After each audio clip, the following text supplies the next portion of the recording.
Okay, There we go. They weren't powered on. But now they're powered on. Hell yeah. Perfect. Thank you Okay. for the bits, Burkinator. Oh, is that what this? Okay, 1 bit and then 5 bits. PJ Salt 1. Salt. Oh, I see. Alrighty. Let me set my little drink up. Got everything I need right here. Everything I need is on this boat. Whoa. That's a good line. Okay, you're fine. Lil Pumpkin. Hey. Thank you for the subscription. Yeah, thank you. For the resub. For 6 months. 6 months, nice. That's what that says, right? Yeah. Okay. Aren't you okay? You know what? You need to like. So like my computer's in Spanish, and Berto sits I'm here. deciphering it. Okay, I'll give you credit. He sits here every fucking week and does his Duolingo, and then it's like, I can't read your computer. Yep. It's about time you learn to read the computer. Well, when you're expecting it to say something else, and then it's in a different language. Hello, Urban. Welcome. Burkinator, thanks for all the bits again. And yeah, I pinged. And then, yeah, there's a 15-minute timer. Whoa, usually. is that Bulk, a Putty, Goldar, and... why can I not remember that last monster's name? Oh, I don't remember his name. Fuck. I remember we said it. It's not Finster, because Finster's Finster's the other one. Yeah. We said it one time during the episode, and then like... Whew, and then Damn. like I deleted that from my hard drive. I recognize him, but I cannot remember like that his name. information is gone. Yeah. No more timer resets. Okay. My yeah. heart No, shut up we're in- here now. Okay, So. fair. So I got distracted, so I did reset it like literally one time just so I could make a cocktail and set up the cameras. But then I accidentally clicked it again, and I looked back and I was like, it went from 4 minutes to 8 minutes. I was like, fuck. And then or like to 10 minutes, and then so like I went back and I put it back to 4 minutes. So So the people watching the timer are real confused. yeah. Timer is meaningless. Let's be real. Yeah, no more resets. Let's get going. So let's get started. We're going to do news. And then we're going to do our Where's Mephisto episode. I'm going to give myself a little bit more color. Okay. I feel like you have more color. I look a little pale. Yeah, these cameras, man. That might just be my skin. No, it's these honestly. cameras. These cameras, like, are super, like, Well, desaturated. they're kind of old, too, honestly. Whoa. What's this hype? Burkinator is... Limited time emotes? A hype train. Oh, it's shit. a hype train. Okay. Thank so you. So level 1 hype, so you can subscribe. Thank you for the subscription, Urban, by the way. Send bits. What does 62% mean? I don't know. Okay, I've never had a hype train. This is all in Spanish. Yeah, I can't. Like, come on. Finish level 1 to contribute. For subscription. You know what? Thank you for whatever this is. Trend. Let's go. Trend del hype. That's funny. Okay, I feel like I'm gonna oversaturate myself now. Maybe I need to like give me some of this stuff. Wait, is nivel how you say level? Yeah, that means level. It almost looks like an anagram. Kinda. Yeah. What about white balance? What if I fuck with the white balance? You know what? This is fine. This is fine. Yeah, new cameras would be nice, but you know, no money. Let's get those 4K webcams. I know, right? We don't need those. Oh, just some nicer 1080s would be nice. Yeah. Something nicer than these like cheap Logitech ones that we have. Because these are what, like... They're not that cheap. They're like $100. I thought it was like 60. I don't know. I think at the time they were a lot more. I think they're cheap now. Yeah. No, these were nice like 6-7 years ago. Yeah, but then like that camera that Sable uses like looks 10 times better, and that shit was like $20 from China or something. Like some ridiculous. Anyway. Technology's come a long way. All right, let's get going with the news because we have some Oh, we got a lot to do today. we got a lot to do. Yeah, so let's go.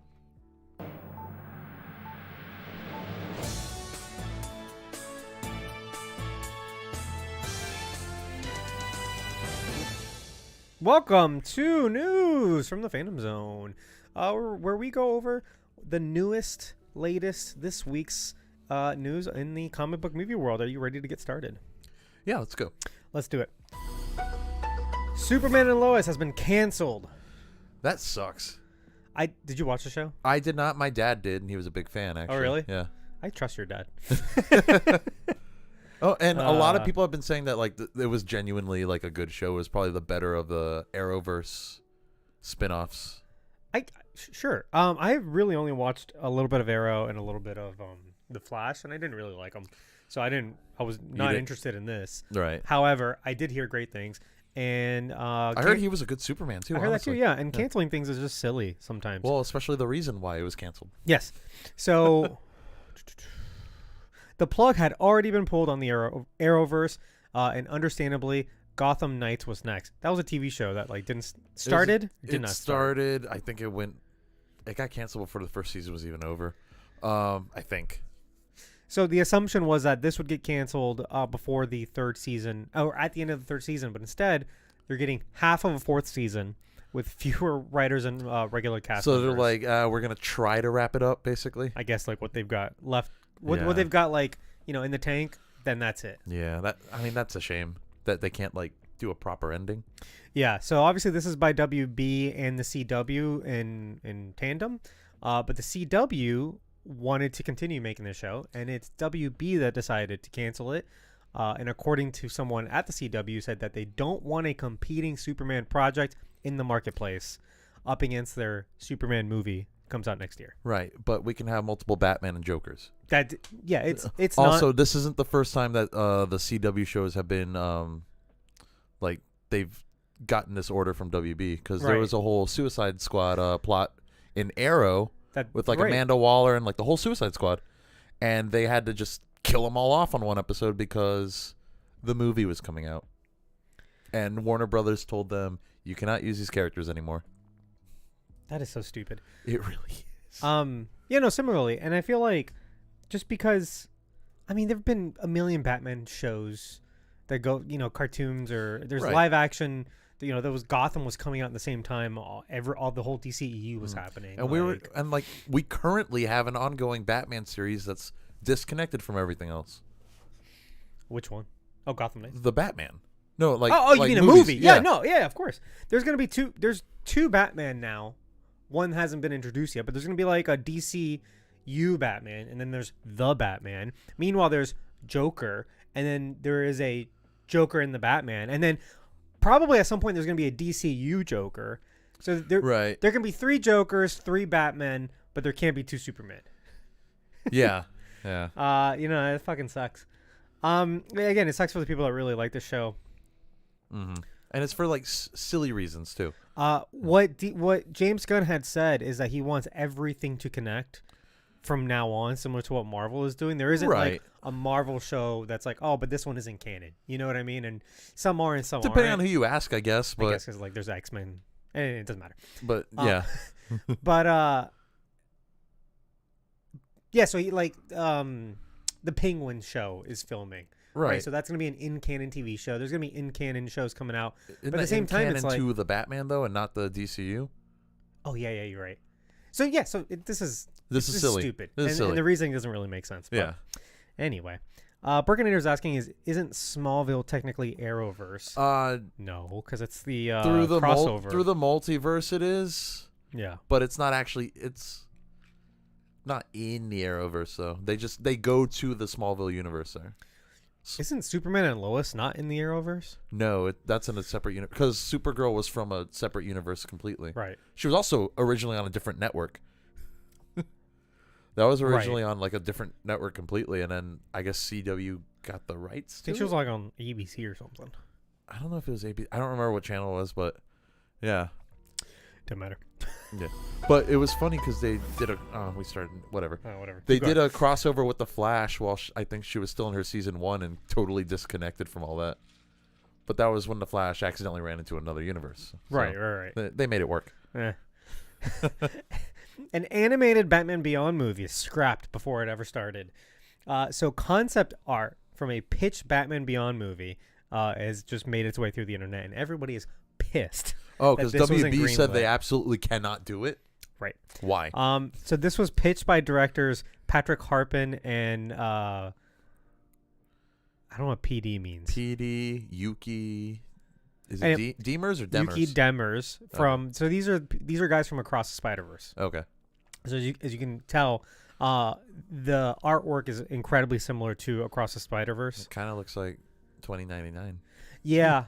But it's also kind of like Batman Beyond. If you go back and you watch that show, which is also like future stuff anyway. It's it's very hyper future, kind of gothic. I thought Batman Beyond was so cool when I was a kid. It's such a good fucking show. I loved it, and it has a lot of fans. It has a lot of fans our age, obviously, that would love to see something. I'm a big fan of Terry McGinnis. Oh yeah, meet my phone. So they said before we pitched, they warned us there is absolutely no way we can do a Beyond movie, but they loved our enthusiasm.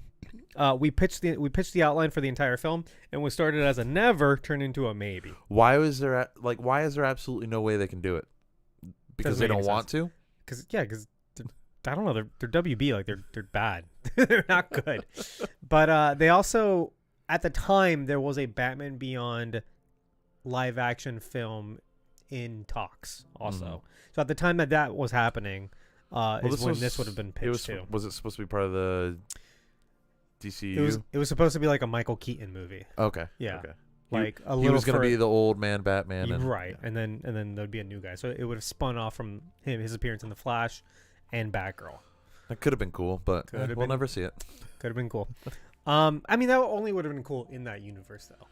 Right. If it's just some random guy. You know, if it doesn't connect with other things, then it's kind of like, well, what's the point? Because the reason why this was cool was because it connected to the animated series. Yeah, because it was the same Batman. Yeah. You know, it was like, you know, we're in Avatar mode, so it's kind of like you saw the Legend of Aang, and here's the Legend of Korra, and then Aang's gonna show up and be her guiding light every now and then. Yeah. That idea is cool. You know, it's like same universe, distant future. Right. Yeah. So that sucks. Hopefully they change their mind, because they can make something like this where, similar to the Spider-Verse movies, it's not connected to anything. It's just its own thing, and that's fine. Yeah. And people like it. Right? Burkinator said Sony. What about them? No, this would have been WB. This would have been WB, right? Yeah. I don't think they pitched it to Sony. Sony doesn't have the rights to it. Right. I don't know. Avengers 5 will no longer be titled or subtitled The Kang Dynasty. Okay. So the next Avengers movie is undergoing big changes. Originally called Avengers The Kang Dynasty, it's now going to have a new title, has not been disclosed, to remove the mention of Kang, played by Jonathan Majors. Obviously, he was found guilty of... was it reckless assault? I don't know, it was some felony charge. I don't remember what it was anymore. And so he was fired from playing the role of Kang. This is leading to... We've talked about this for weeks coming up to this. Yeah. But this kind of leads into the direction that maybe they're trying to get away from Kang as like a big universe, big bad, instead of just recasting the role. Right. Which I feel like they should have just recasted the role. Yeah, but it's a big mistake. That's just me. Just a big mistake. You should have delayed this a year and gotten someone else to do Kang, and then still have Kang be the big, kind of the big his bad variants for this. Can look different. Yeah. Like, you already set it up that variants can look different. Like, right. I don't know. Just cast another guy. I don't know. So according to The Hollywood Reporter, Marvel Studios is working on rewriting the upcoming Avengers movies, which will now either minimize the character or excise him entirely. Even before the conviction, however, Marvel was reportedly looking to minimize the character after his big screen introduction to the MCU, Ant-Man and the Wasp: Quantumania, underperformed in the box office. It's just... First of all, it made $476 million. That's still a lot of money. I think the budget was just too fucking big. Yeah. That's the issue, is the budgets are so big that even doing a good amount at the box office is a failure. There used to be a time when like $500 million, like that was a huge success. Yeah. Like what? I feel like just like 7 years ago. Yeah. Yeah. Anyway. It's crazy how the world's changed. It's just learning the wrong lessons, you know? Ant-Man and the Wasp not making a lot of money is not Kang's fault. It did make a lot of money though. Oh yeah, and that too. Like, just because it didn't make $1 billion, but also like Kang was immensely popular in the Loki show, both seasons. Right. So it's like that's the wrong takeaway. Mm-hmm. But studio execs will be studio execs, right? Yeah.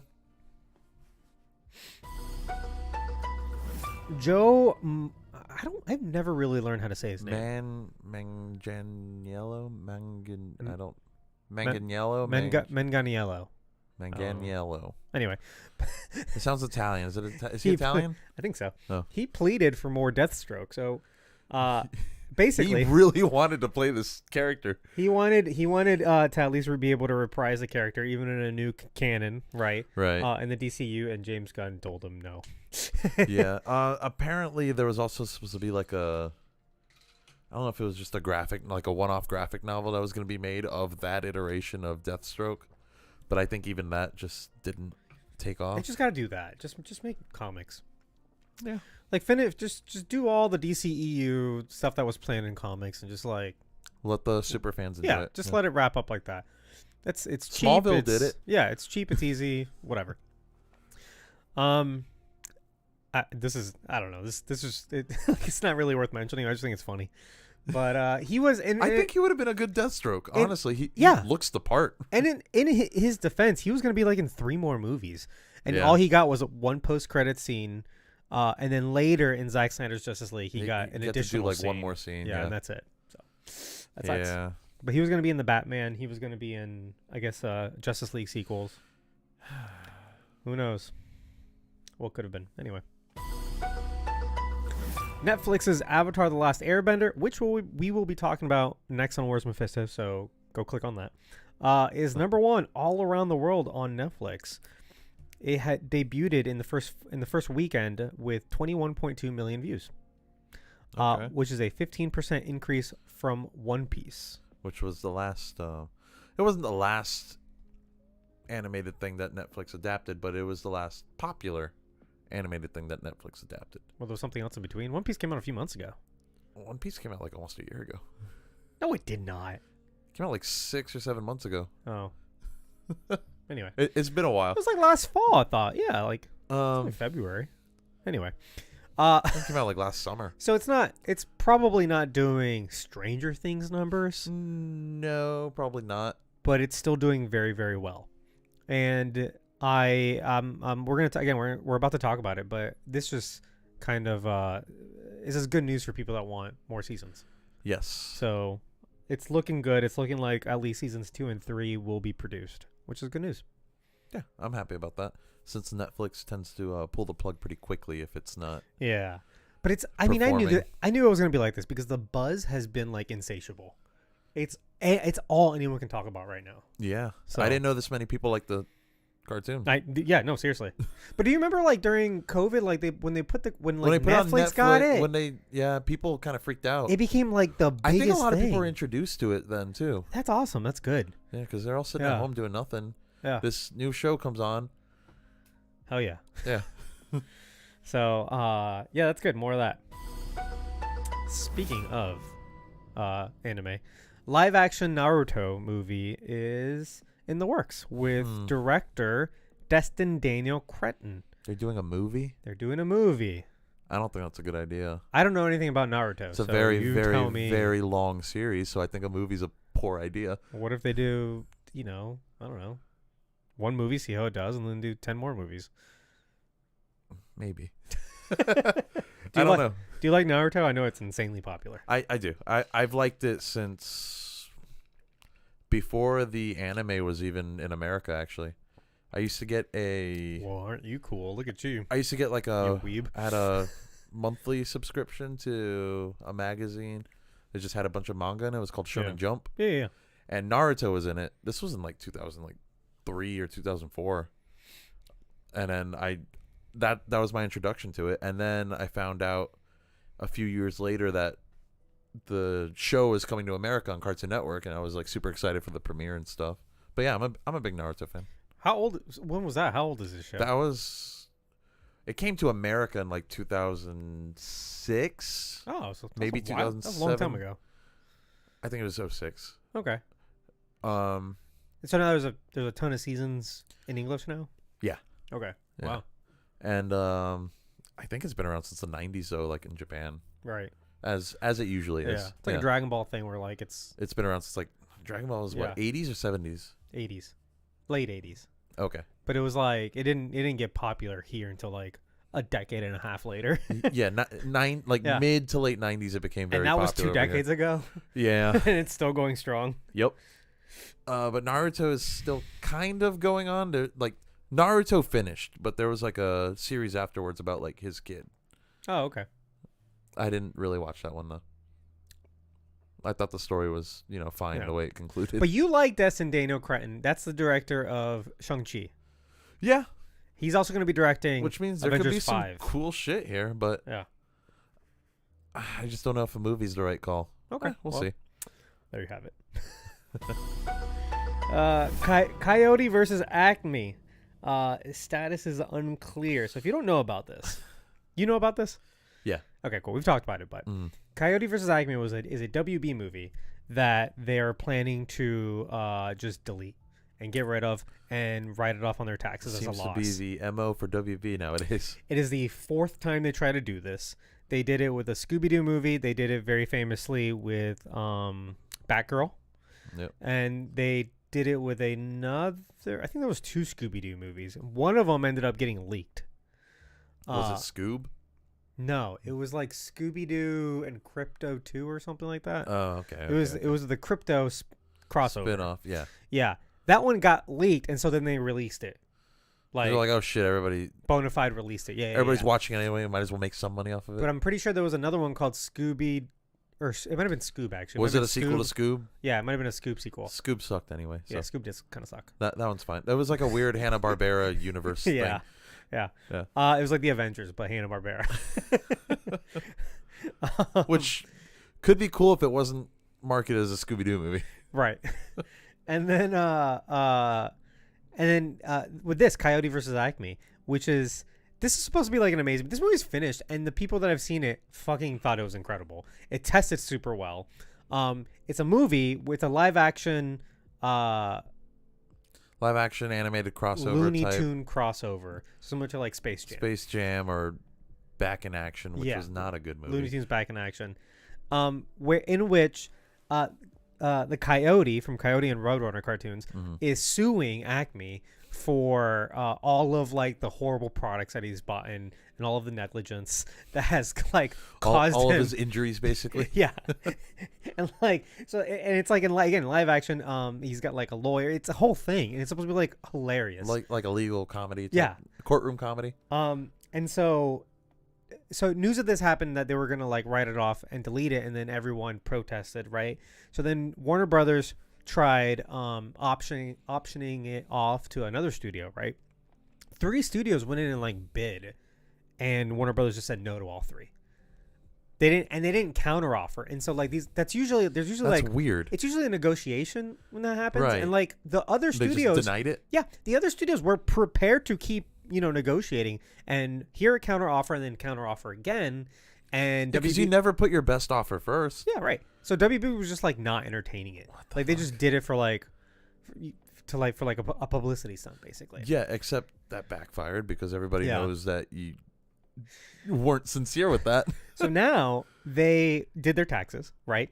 And there was like a date that they were going to release their taxes, and that's when we would know if they decided to release this movie or delete it.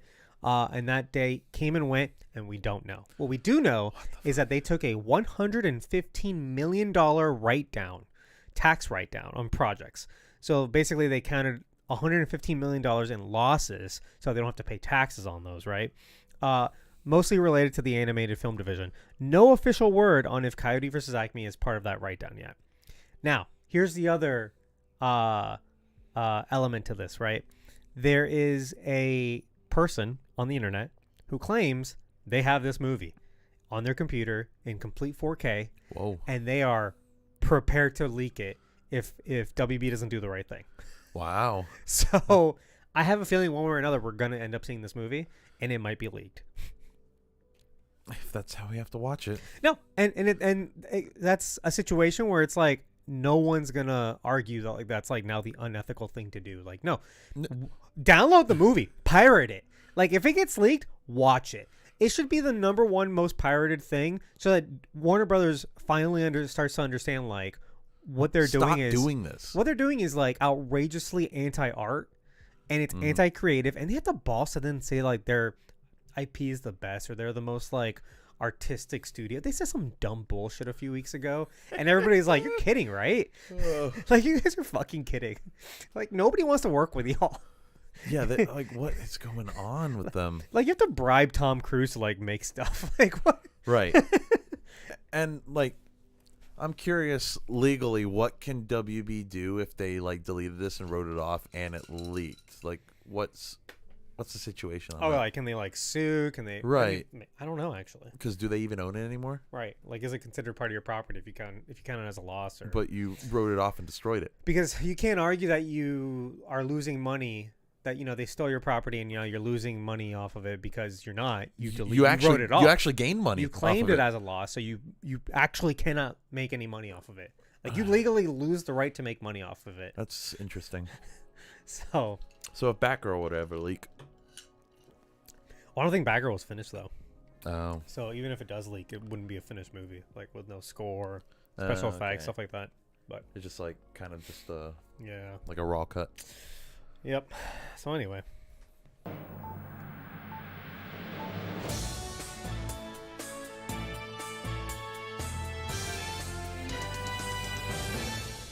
So that's it. That's the news. Thank you guys. Thank you guys for being a part of it and for joining us on Patreon. And we'll see you guys next week with more news here at News from the Phantom Zone. Okay. All right. That recording is done. All right. I got to put this over here. And then I can close this one. And I can open up. He's talking to me on Discord. Oh, yeah. I added a ping. So people so people know. Yeah, and then Burkinator is angry about the ping. Upset. But there was a bunch of times where like Philly would be like, "Oh, I didn't know you guys were live or whatever," because like it's just like a regular notification. But it's like, all right, dude, you know what? Like, if you're part of our Discord, it's like I feel like you're not gonna get angry if I ping you that we're live. You know what I mean? Right. Like okay. Yeah, that makes sense. Yeah. Yeah. Like, that's kind of what this Discord is about. So anyway, join our Discord, everybody. What's this one about? What's this one about? Oh, it's Burkinator complaining on a different server. Burkinator, shut up. Okay. Anyway, let me put this one over here. Is this one? Oh, this is okay. So hold on, I'm missing one.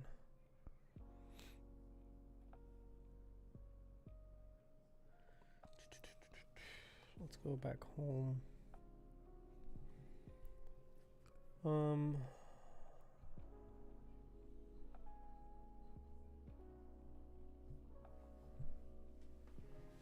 Okay, here we go.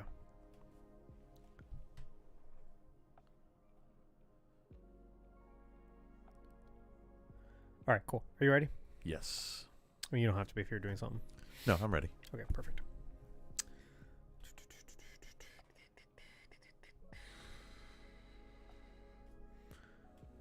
Do you know if Blake ever set up a stream deck? I meant to ask him the.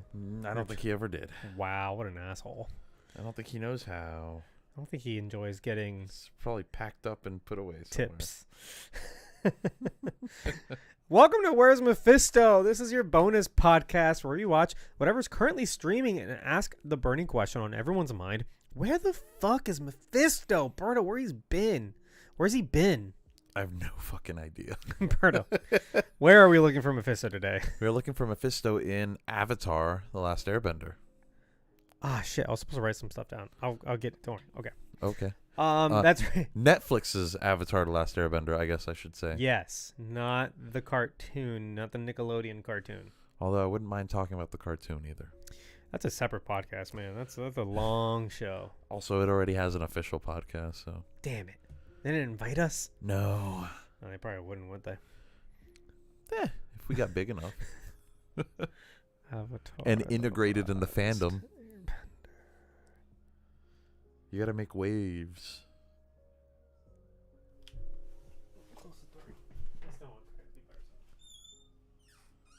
I don't think she is.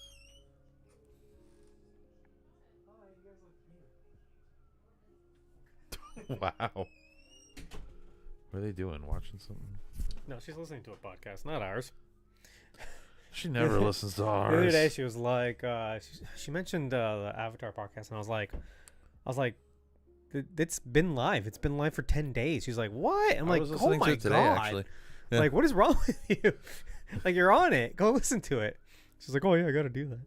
Anyway. All right. I got my information up here. All right. So, and if you are here from the regular Films from the Phantom Zone podcast, this is I'm going to put the first one up on the thing. Oh, yeah. Yeah. This is a preview. This is, we're going to do Avatar the Light. This is a preview of Where's Mephisto, which is our bonus podcast over on our Patreon. So if you like this and you want to hear us talk about the rest of the episodes of this show, come join us there. You can do a free trial, and as low as $3 a week. $3 a week. As low as $3 a month. $3 a week. I mean, you could. You could give us as much money as you'd like, but no, as low as $3 a month or a free trial. But anyway, let's get started. We're gonna break this up into 4 parts. So we're gonna do 2 episodes per episode. Does that sound good? Okay.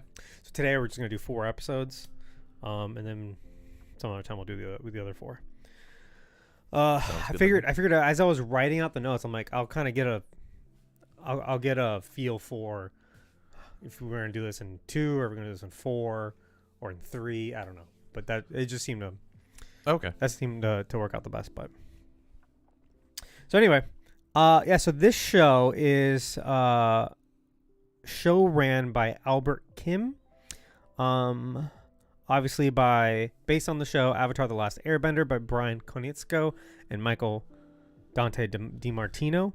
Both left the show like 3 years ago. Yeah. So, ooh. But yeah, this has been a big deal this has been in the works for the last 5 years, I think now. Was it 5 years ago when we saw that teaser with Appa? Yeah. Okay. I had it written down, but I lost it, so I don't know anymore.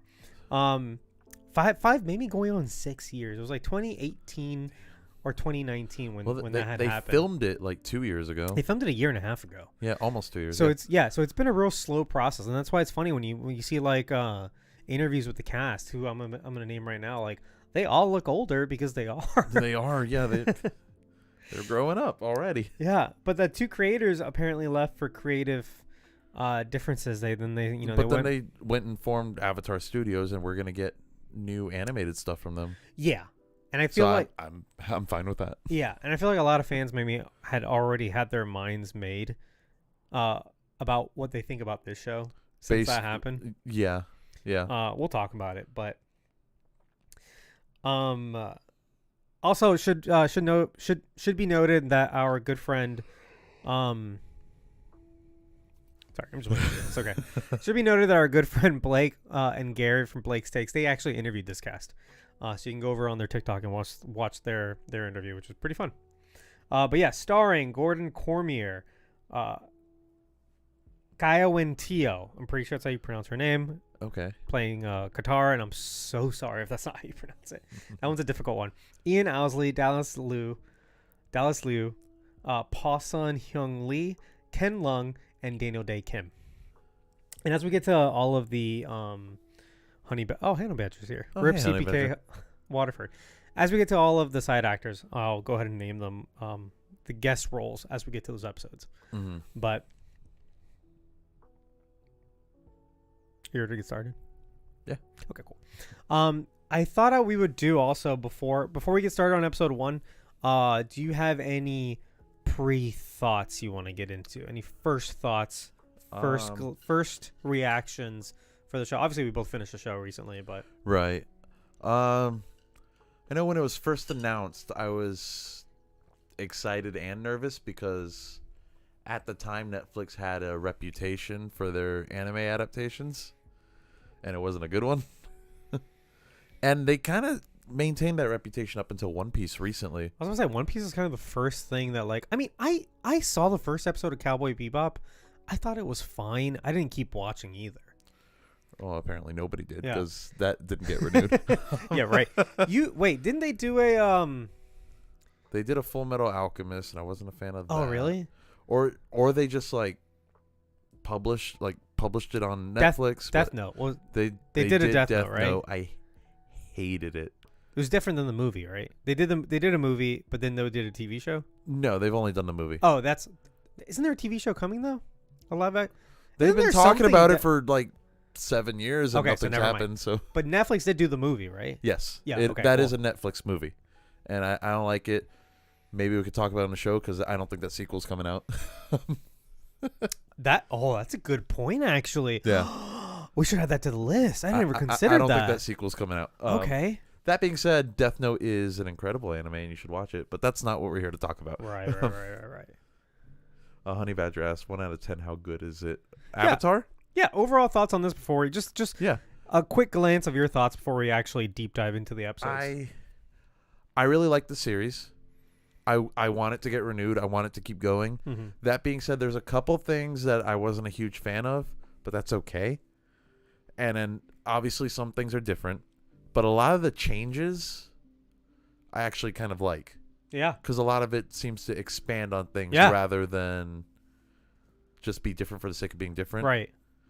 But the certain things I have issues with are certain portrayals of certain characters. Yeah. I really like this show. But here's the thing. I think it was yesterday. Sable and I went to see Mean Girls, right? The musical movie.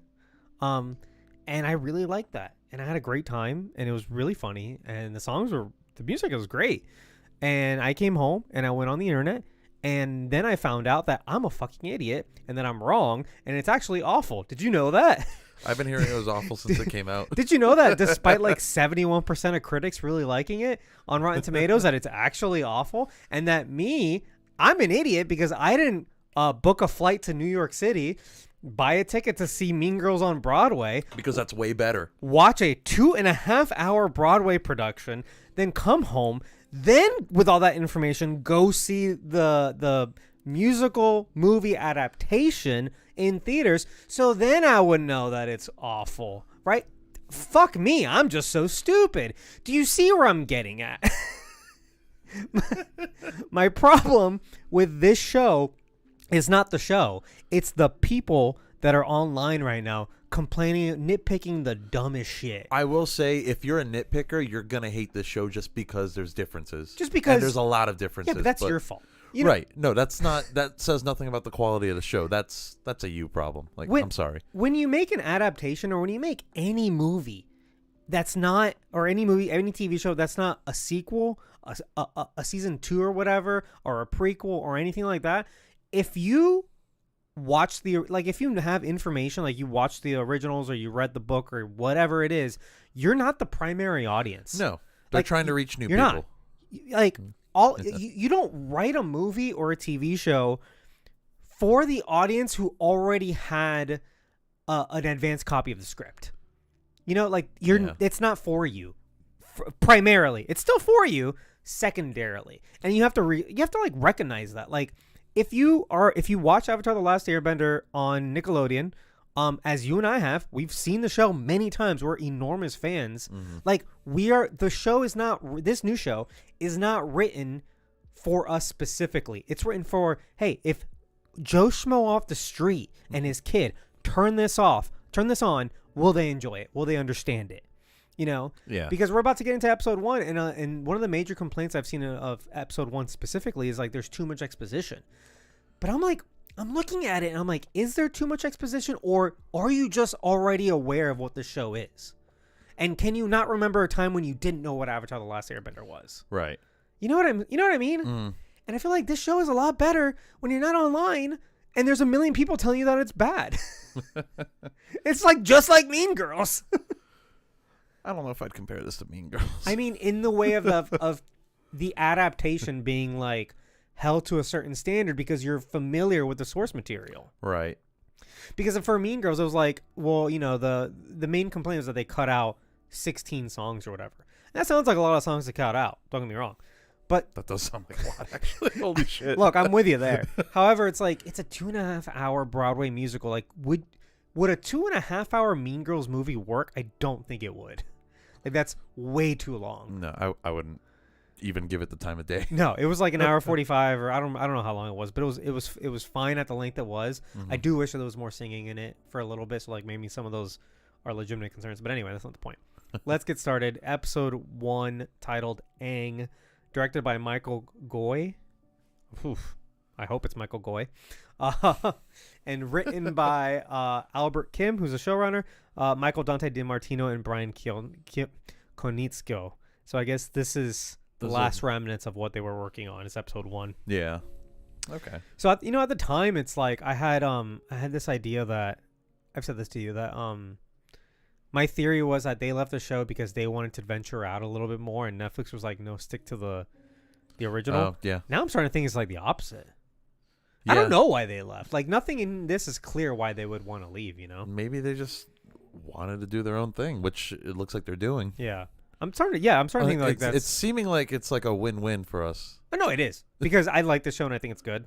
And So, I yeah, also it's a I win-win. want to see what Avatar Studios makes. Yeah. And I like how like the old voice cast has been like heavily involved in marketing this. Like, they're not like they don't give a shit. No. You know? Yeah. They're getting paid for this. Mm-hmm. But did you see Dallas Liu and Dante Basco? They were talking. Yeah. They did a lot of stuff together. That was really cute. That was nice. Anyway, let's get going. Under a fiery comet in the sky in the Fire Nation's capital city, an Earth Kingdom spy tries to get a message to the Earth King, informing of the Fire Nation's plan to attack the Earth Kingdom. I said Earth King so many times there. That was a lot of Earth. He is captured by fire. He is captured by firebending guards and taken to meet Fire Lord Sozin, who reveals the spy's message is part of a plan to divert attention away from his real target, a particular airbender, the next Avatar. Sozin burns the spy to death. So right off the bat here, we're like, okay, this is a bit more mature than the show. For sure. Because Is it though? See that we're seeing people get Yeah. burned to death. well, people do die in Avatar. Right. You just don't see it. Yeah, you don't see it. And also like we're seeing the beginning of this war too, which is not something that we got to experience in the original show. I don't think you ever really see Sozin until like one episode in book 3. the finale. Yeah. I think The it's Avatar and the Fire Lord. Yeah, that one. Yeah. Sozin's just talked about, and I like the sequence for a lot of reasons. For one, it right off the bat tells you, hey, we're doing something slightly different, and I was like, I perked up because I was expecting the same exact. Just start off at the South Pole. The same plot beat for beat, right? Mm-hmm. That and like the effects in this scene look incredible. Yeah, the bending looks really good, unlike the movie. Yeah. And not only that, but like it's creative bending, which is what. Yep. I've said this a million times, but like one of the reasons Avatar: The Last Airbender is one of the best animated shows of all time is because of the action. And they're not just hurling rocks and fire at each other over and over again. Like, it's super creative, and no two action scenes are the same, right? Mm-hmm. And in this, you see a guy punch the ground and like pull rocks up with him, and then use that, and like that's like that may have happened once or twice in the cartoon, but I can't really remember. Right. That's really good. Mm-hmm. No, it's impressive, like right off the bat. But to your point about like target audience, I don't think this is necessarily like more adult. I just think it matches the medium better. Like, this is live action. They curse in it. Who curses? Like random people. They'll say like damn and hell and. Oh yeah. Oh, you're right. It's not like hardcore cursing or anything, Right. but I think this is still kind of like asses. They're working their asses off. Yeah. You could still, a family could still watch this and enjoy it, but like, yeah, it is slightly more mature. It's just it's. I feel like it matches the medium. This is live action instead of a cartoon. It's also Netflix. Yeah, sure. So yeah.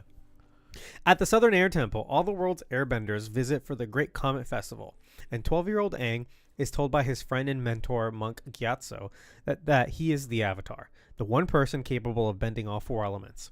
Afraid of the responsibility he now has as the Avatar, Aang leaves on his flying sky bison, Appa, to clear his mind, as Fire Lord Sozin and his army of firebenders attack the air temple. I am so scared of like Okay, that wasn't so bad. That's like almost a run-on sentence. Because I got this from Wikipedia, and it was like, wait, you know how usually the Wikipedia summaries are really short? Mm-hmm. These are like 10 times longer. That's because it's still new. Yeah, no, because each episode, instead of having a blurb, had a full article. Synopsis. No. Oh. Yeah, with production, without the full article per episode. Wow. So I actually had to like condense it a lot. Anyway, with their powers amplified by a comet in the sky, the firebenders succeed in wiping out all the airbenders, assuming the Avatar is among them. Meanwhile, Aang and Appa get caught in a storm. A tidal wave engulfs them, and in the Avatar state, Aang freezes both Appa and himself. So we're already getting little bits of the storm episode. Yeah. But I'm fine with getting that early because we're seeing it like in chronological order happen, because we still haven't got to present day yet. Right. I'm fine with it because the storm, which is one of my favorite episodes of Avatar, only exists in the format that it's in because of the 20-minute format of that TV show. Like we don't need to see them out in a storm fishing. Yeah. Like, right. So they made that episode as a series of flashbacks in order to give a little bit of background on Aang and Zuko simultaneously, right? They put them side by side. Well, we can see all that happening in any order. Yeah. And it's fine. But because it doesn't fit in any other episode in a clean way. Yeah. You know, so that was the cleanest way. It's almost like it's like a bottle episode that they did. Sort of, but because that's all flashbacks. Yeah. No real action happens except for the flashbacks. Yeah. And I think that's super smart for that, but you don't have to do that in this, which is formatted differently. So I appreciate that they just split that up. And then not only that, but like you have time to kind of delve into each flashback, because later on we get Zuko's flashback and like they really commit to that. Yes, instead of just putting it half of a 20-minute episode or whatever. So yeah, I really liked it. Plus, it's good for pacing. No, yeah. And plus, I like you don't see this battle; you only see the remnants of it in the cartoon. I like that you get to just see it. Yeah, because you don't ever see any other airbenders really. Like you see airbenders, but not fighting. You only see Aang fighting. So it's kind of fun to see like Monkey Atso and the other. And how badass he actually is. Yeah, there was like a lady who makes a tornado. Yeah, that was awesome. 100 years later, at Wolf Cove in the Southern Water Tribe, siblings Sokka and Katara are sucked into a current and end up on a glacier with their boat drifting away from them. As Katara tries to waterbend the boat back to them, she inadvertently cracks open an iceberg behind her, causing a massive light to shoot into the sky. The light is seen by Prince Zuko of the Fire Nation, who is looking for the Avatar. Aang falls out of the iceberg unconscious, and Katara decides to bring him to the village. Okay, so here we are at the pilot episode. Yeah, now here we're going pretty beat for beat. Yeah, like it's very close. As Aang recollects most of his. Oh my God! As Aang yeah, that's the correct word. That's a word. You're saying it right. I get to, it's a thing where you get through a word and you're like, that's not a word. Stop talking. And I'm like, no, it is a word. As Aang recollects his most recent memories to the uneasy water tribe, Sokka and Katara's grandmother, Gran, reveals that Aang is possibly the last airbender and that he's been frozen for at least 100 years. Since then, the Fire Nation has waged war on the world. Katara shows Aang an old Fire Nation ship that was damaged in one of their raids, and he teaches her how to feel the energy around her, helping her successfully waterbend for the first time. Wikipedia said that was her first time waterbending. Maybe it's the first time she successfully did it, without fucking up. Yeah, I think she's just moved water around. I don't think she's lifted water up. She hasn't used any techniques or anything. Right. Yeah. That kind of matches up with where. Yeah, because at this point, even in the cartoon, all she can really do is kind of lift up little fishes and bubbles. Yeah. And that's pretty much it. Yeah. I can keep going. I don't know if there's anything you want to stop and talk about here. We'll keep going. We're still pretty beat for beat with the show at this point. Yeah. Fire Nation Prince Zuko arrives at the gates of the tribe, demanding. This is highlighted. This means I was gonna change something, but I think it's fine. Yeah, I think this is fine. Fire Nation Prince Zuko arrives at the gates of the tribe, demanding that they hand over the Airbender, leading Grain Gran to deduce that Aang is the. Oh my God, sorry, I got distracted. Sabdrab says, "Hey, Berto." Oh, hey, how's it going? Leading Grain Gran to deduce that Aang is the Avatar. Katara convinces Sokka to not turn Aang over. So, as their most senior warrior, Sokka challenges Zuko to a fight. Aang steps in, saves Sokka, and turns himself over. He is taken to Zuko's ship, where he meets Zuko's uncle Iroh, who tries to explain the pretense of the war as best he can. As Iroh leaves, Aang uses airbending to steal keys from a guard and escapes. Sokka was getting his ass kicked. Well, this is from the show too. Yeah. Yeah, Sokka does go up and fight. Yeah, it's a little more goofy in the show. Yeah. This is a little scarier. Yeah, this is oh, this guy's going to kill him. But I like that part where Zuko's turns his back and he's like, "Oh, fuck it, whatever." And he's like, "No, let's fight. I'm this tribe's leader. And so let's one-on-one." And Zuko's like, "All right, yeah, actually." And a guard's like, "Why would you do this?" And he's like, "Where's the honor in that? I'm doing it for honor." Right. He's right. And I like this kind of sets up some a few things later on. Well, it says a lot about Zuko's character. Yeah. That Zuko is very honorable. He's very by the book. Mm-hmm. And there's no pirates in this one, but in the cartoon, when he meets pirates, he's like, "Fuck those people. They have no honor." Also, when he meets we do see that in this show actually. When he meets June, he's like, yes, he doesn't like mercenaries. He's like, "Well, we're not gonna do that. We're not talking to them." Right.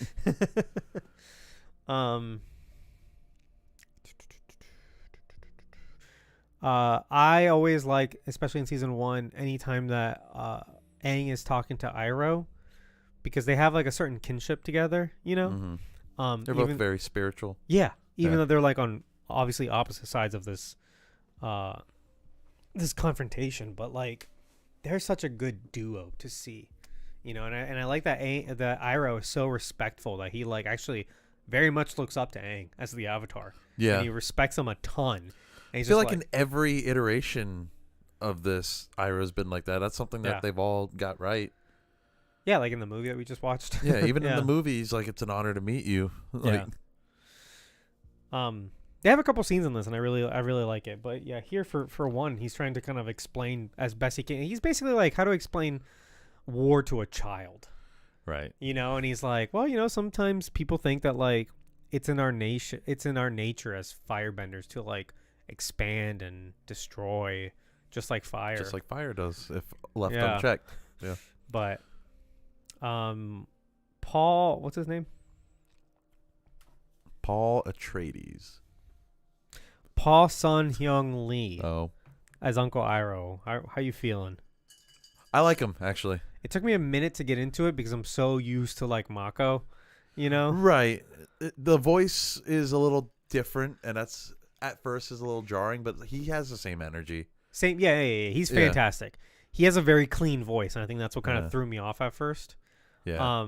Even the guy in the movie, in M. Night Shyamalan's movie, it was he was good too. He was a little bit more gruff. He was a little more gruff, but he was still very He still kind of worked as Iroh. Yeah, he was actually good as Iroh. He was one of the shining parts of that movie. Look, I said Paul Atreides, and Blake popped. Oh, wow. Oh, funny. Man. Hi, Blake. Yeah, hello. Aang hides from the guards and finds Zuko's room, where he finds his airbending staff and Zuko's notebook, which contains details of the past avatars. On his escape, Zuko shoots Aang down, but is rescued by Sokka and Katara on Appa. Zuko shoots another fireball, trying to bring them down, but Katara extinguishes it with waterbending. Hey, she did something. She learned. She's learning, and I like that this follows the same idea with Katara's waterbending. She starts from nothing. Episode 1, she can barely do anything, and then she slowly accumulating teaches more herself. skill. Yeah, she kind of learns best from watching other people and being put in tough situations. Yeah, I do wish we saw a little bit more of her actually doing that though, because we'll get to it way later, but I feel certain things were felt a little rushed with her development. on water bending. I mean, I don't know. I think it does it okay. I don't know. Like, we even go through like the water whip, and then she has like several character kind of like moments where she keeps on kind of getting better incrementally, you know? We'll get to it. Yeah, we'll get to it. But I also liked how Zuko had a notebook about like all the information of the Avatar, and Aang, that's what basically teaches Aang about being the Avatar. Yes. It also serves as like a tool to move away from like Roku just having to talk to Roku every. Like right, it kind of saves the show from Roku splaining, where they just kind of cut to Roku telling him what to do, and so I can both appreciate that and also kind of be like, okay, well that's what the notebook is serving. I think it also it creates sort of a bond between Zuko and Aang. Yeah, no, I think it works, which gets mentioned later as well. Yeah, I think it works a lot. I think it works, and it's something that I personally like. Yeah, I can see nitpickers not being a fan of that. Right. But I'm cool with it. I forgot to mention, because every now and then I'm going to bring up like the common complaints that the nitpickers have, online. But there was like a guy who like lost his fucking shit when he saw the first few minutes of the show. He sees Aang coming down from. He was like hanging up on like a. Oh, he's like jumping and like kind of gliding around a little bit. Like, and he's like, oh, he's flying. Aang can't fly. That's not flying. I don't think that guy knows what flying is. Right. Because he's like, only Zahir can fly. And Zahir makes it very clear that, like, no one has flown before him. No airbender. Except for, like, even Aang. Except for, like, that one that created that teaching or whatever. Oh, yeah, whatever. Yeah. I don't remember the monk's name. Yeah. First of all, shut the fuck up, you dork. Also, second of all, like, you got it wrong. Like, he's not flying. He's doing the same shit he did in the show, which is just kind of like...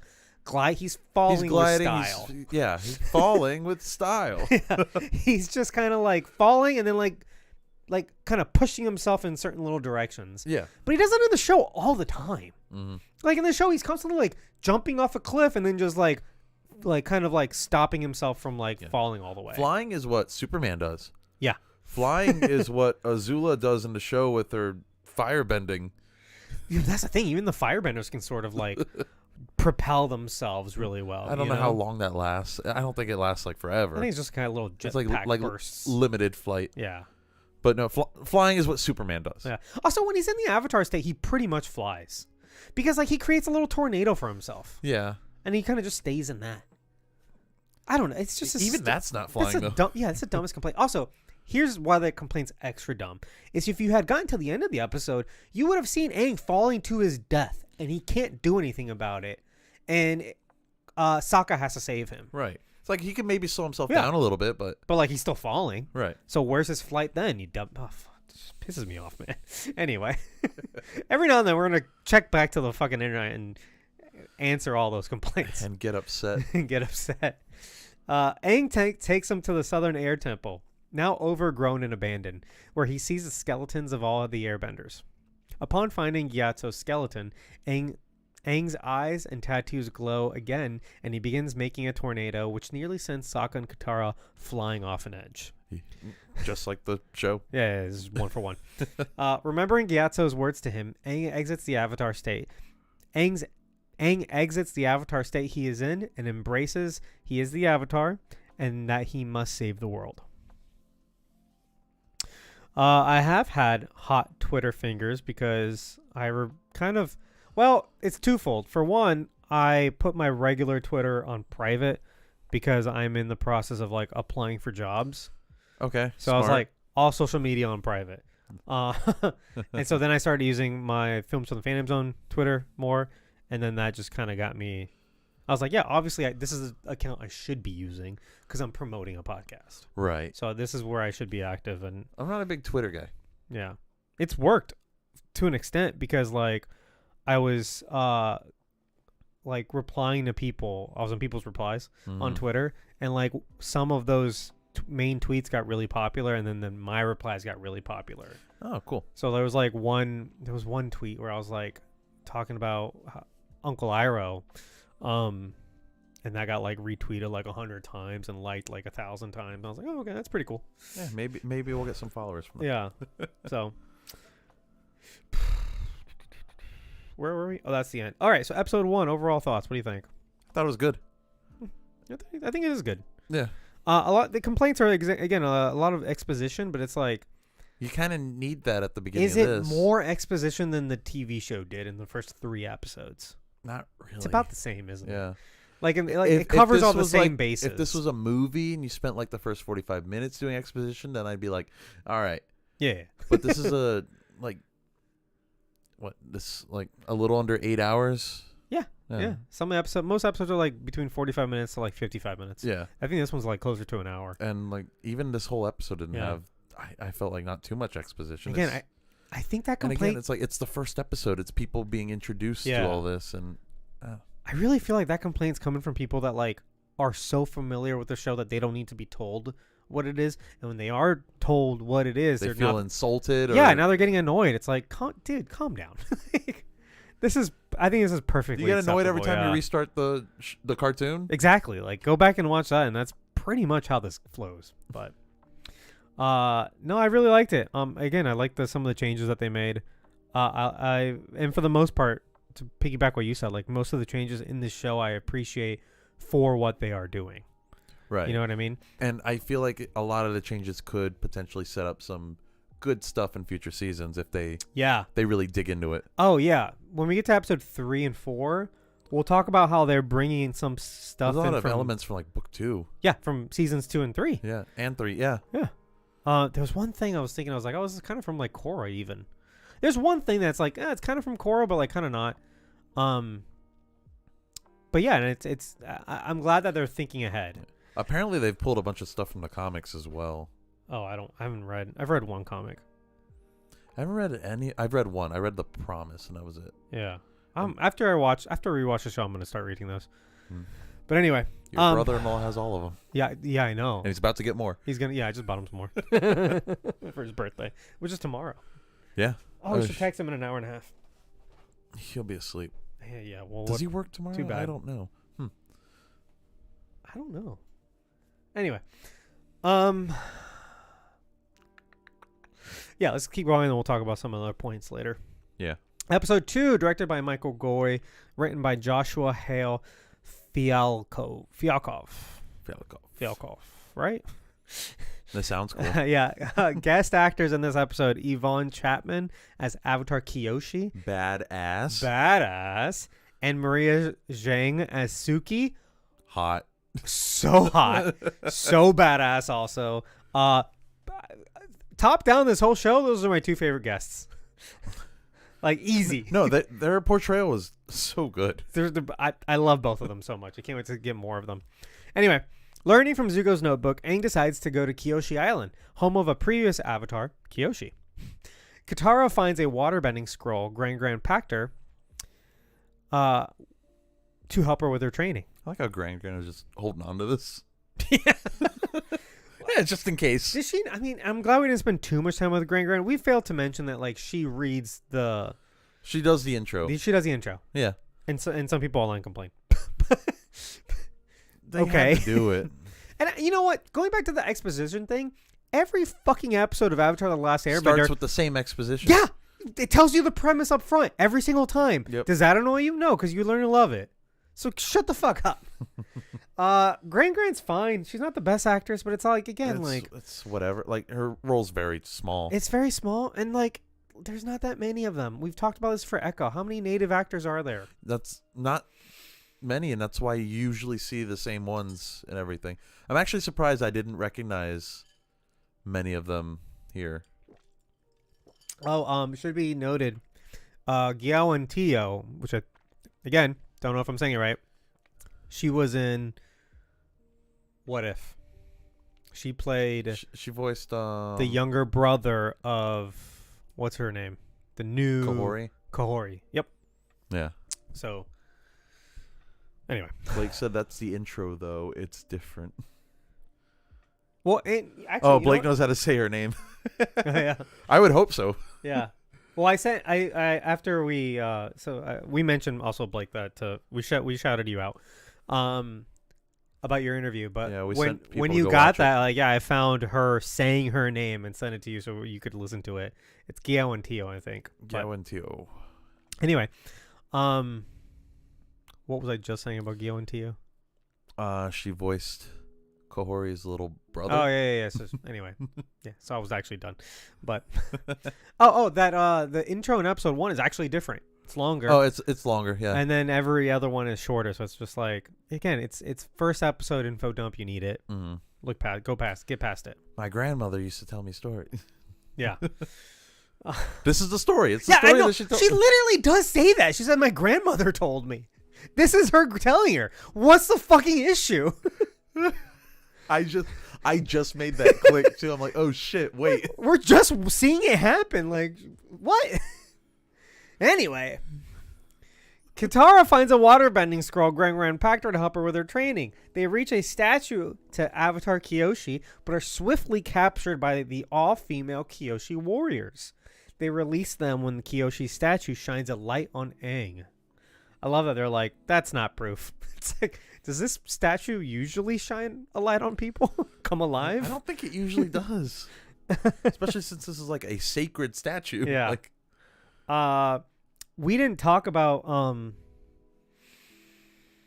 Sokka's sexism, but in the cartoon, this is when it really comes up, is when he gets captured by the Kyoshi warriors. And then this is also the same episode where it's quickly extinguished. Yeah.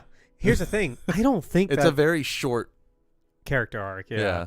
I don't. It's like 4 or 5 lines. It's nothing. I don't really think it's. Oh yeah, she thinks she delivers it. Yeah, it's fine. Well, yeah, she's not great. Great. But it's also like, who cares? I don't think that they like cut his sexism for any reason. I just think that when they wrote this show, they're like, okay, like they just didn't include it. I don't think there was a conscious effort to get rid of it. You know what I mean? It seems to me like his struggle throughout this is less about like him trying to overcome his sexism and more about him trying to like be the man that he feels like he needs to be. Yeah. And we get a bit of that later in. Yeah, it works very well. Here. And honestly, that's kind of his character arc throughout the series too. We get a lot of that in book 3. Exactly. I really think that for a lot of these characters, they are, in this adaptation, they're the same character. They're just doing or saying something slightly different at this one point in time. As far as the main cast goes, yeah, I agree. Okay, because you know where I'm going to go with this one, which is King Boomy later. Yeah, I disagree with you on that. But okay, we'll get there. We'll get. But my point is, you can't look at Sokka here and go like, oh, well, he's not sexist in this one. His character is different. It's more like he's just not saying and doing certain things that he was in the cartoon, but his character is still the same character. Do you know what I'm saying? Like, for Sokka, yes. Okay. Because I think about that with like Dumbledore too. People love to complain about Michael Gambon's Dumbledore, but I'm reading Harry Potter. Yeah, I'm literally reading it right now because I haven't read it since middle school, and I'm like, Dumbledore in the books is way more kookier than either actor portrayed him. Dumbledore in the books is weird as fuck. He's weird and he's very kooky. Like the first thing he says is this weird joke. Nobody laughs. And Harry's like, is he okay? And Percy's like, I mean, he's like the best wizard ever. But like, okay. But like, yeah, he's kind of mad. Like he's kind of crazy. Yeah. Because in British, they say mad. They say mad, which means crazy. It doesn't mean angry. Yeah. Like Percy's like, yeah, he is kind of crazy. Like that never comes. Like that attitude never comes up in the movies. You never would think Dumbledore's crazy. He's much more of like a Gandalf type figure in the movies. So it's like, again, this is just a product of adaptation. Like, just roll with it, okay? Anyway. Meanwhile, Zuko and Iroh visit a nearby market town to gather information. They meet Fire Navy Commander Zhao and ask him about nearby disturbances, without telling Zhao that he has found without telling Zhao they have found the Avatar. However, one of Zuko's crew, Lieutenant G, slips to Zhao's crew that Zuko had the Avatar but lost him. Zhao, hearing reports about a flying cow near Kyoshi Island, sets off to capture the Avatar himself. Zuko and Iroh soon notice that Zhao's ship is missing and race to follow him. Okay, so you were telling me earlier that you don't like Zhao very much. I understand that this is going to be a me issue because it is a little nitpicky. I liked how in the original series, Zhao was a bit more of an esteemed, like, officer. Yeah. Like he was somebody. Right. Whereas here they specifically state that like this guy's a nobody. He failed his training multiple times. Like he sucks. Okay, but Zhao also didn't finish his training with Jean. Right, but they're talking about like literally like his No, I know. Yeah. Navy officer training. He failed. Here's the thing though. I think I'm gonna go against you. I think I like this portrayal a little bit better because this plays more off of like Zhao is competent and he is smart. This guy plays him really it's just smart. Everybody's underestimating him. Is that he's in a system. This is basically capitalism, right? Like he is stuck in a job where he is the smartest guy and no one gives a shit. Like he's never gonna get ahead, and he's fully realized that. And because of favoritism, nepotism, all these other things, you have to be somebody. It's like a Knight's Tale. You know, like you have to be a knight. You have to be family with someone. Like you can't just show up and yeah. This isn't a job where you get rewarded for your merit. It's a job you get rewarded based on who you are and what special treatment you're getting. And I like that they played into that because this guy from the very beginning is very down on himself. He's very down on his luck. He's just like, yeah, I command this part of the ocean. Who gives a shit? And he's like, sees this opportunity. He's like, I need to I cannot fuck this up. Here's my one shot to get ahead in life. And he's like trying his best, and he is really smart. And like, spoiler alert for like towards the end, to the last episode, it's revealed that like he actually is working with Azula. I don't think that undermines it at all. I think he's also smart enough to work with Azula because it's gonna get him. She has influence. Yeah, this is his in, and he is fully like grabbing it. You know, he's embracing that opportunity, and I like how this guy's playing it. This is Ken. What's his name? Ken Young? Ken Lung. Long. This guy's in basically everything. He's been in Lost. He was in Star Wars: The Force Awakens. He was in Rush Hour. He was in a lot of stuff. Industry. Wait, was he in the first Rush Hour? I think so. Yeah. Was he the bad guy? He was the bad guy. Yep. He was in Inhumans. He wasn't in Inhumans. Yeah. Blake says he wasn't the biggest Zhao fan. It's just. I'm not saying he's a bad actor or anything like that. Yeah. I'm saying just, I don't know, something with the character didn't click with me. He's conniving. He's smart. He is. He plays that really well. He has those elements of Zhao. It's just, I don't know. There's just something about the cartoon character that I just like. I'm not saying this is bad. No, right. I'm saying I like the other one better. I think I like this one better. I think with the other one, the problem is that like there's too many important people and Zhao just kind of like blends in with them all. You know what I'm saying? I never thought he blended in. Like, he's just like on another amazing firebender. And I like that in this one, like, he doesn't, like, I kind of waited for him and Zuko to, like, duel to, like, Agnikai, and they never do. Unfortunately, we didn't get that. I don't think he's a talented bender. I think that's part of it. And I'm fine with that. Like, I feel like we're always meeting the next best bender. It's like, what about someone who's not a great bender and is still trying to, maximize his potential through, nefarious ways, you know? It probably would have made for a more interesting character arc, but I didn't feel like we actually saw that character arc unfold. Okay. I like it. I think on paper, this Zhao is more interesting. I think in execution, the original show one is better, though. Well. Don't get me started on the movie Zhao. He just sucks. Oh, yeah. What's his name? As you all know. Yeah, he was kind of bad. Katara goes to the nearest river to practice the waterbending moves in the scroll. She offers to teach Aang, but he refuses, haunted by the loss of his former teacher Gyatso. Aang finds nothing useful on Kyoshi Island, but Katara reminds him that because Kyoshi is one of Aang's past lives, he may be able to communicate with her. I have to burp. Excuse me. Aang returns to Kyoshi's statue and in the Avatar state enters the spirit world where he meets Avatar Kyoshi. So this is a part I'm sure some people were upset at. Kyoshi? Because he wasn't talking to Roku. Oh. Because Kyoshi kind of, like, he does end up talking to other avatars because Kyoshi tells him he has to go talk to the other avatars. But Kyoshi kind of took on that main mentor role, at least in this season. It felt like she gave him the most information. She kind of set him on the path. Yeah, but that's just to move the plot. I don't think she's his main mentor. I think he's... She also intervened in the real world, much like Roku did against the Fire Sages in the cartoon. So she took a lot of his plot points, at least. But I'm fine with that. I know a lot of people aren't. Because I think she was just so fucking badass and she great. Gets one scene, and so do the other two. The other two avatars. Here's the thing.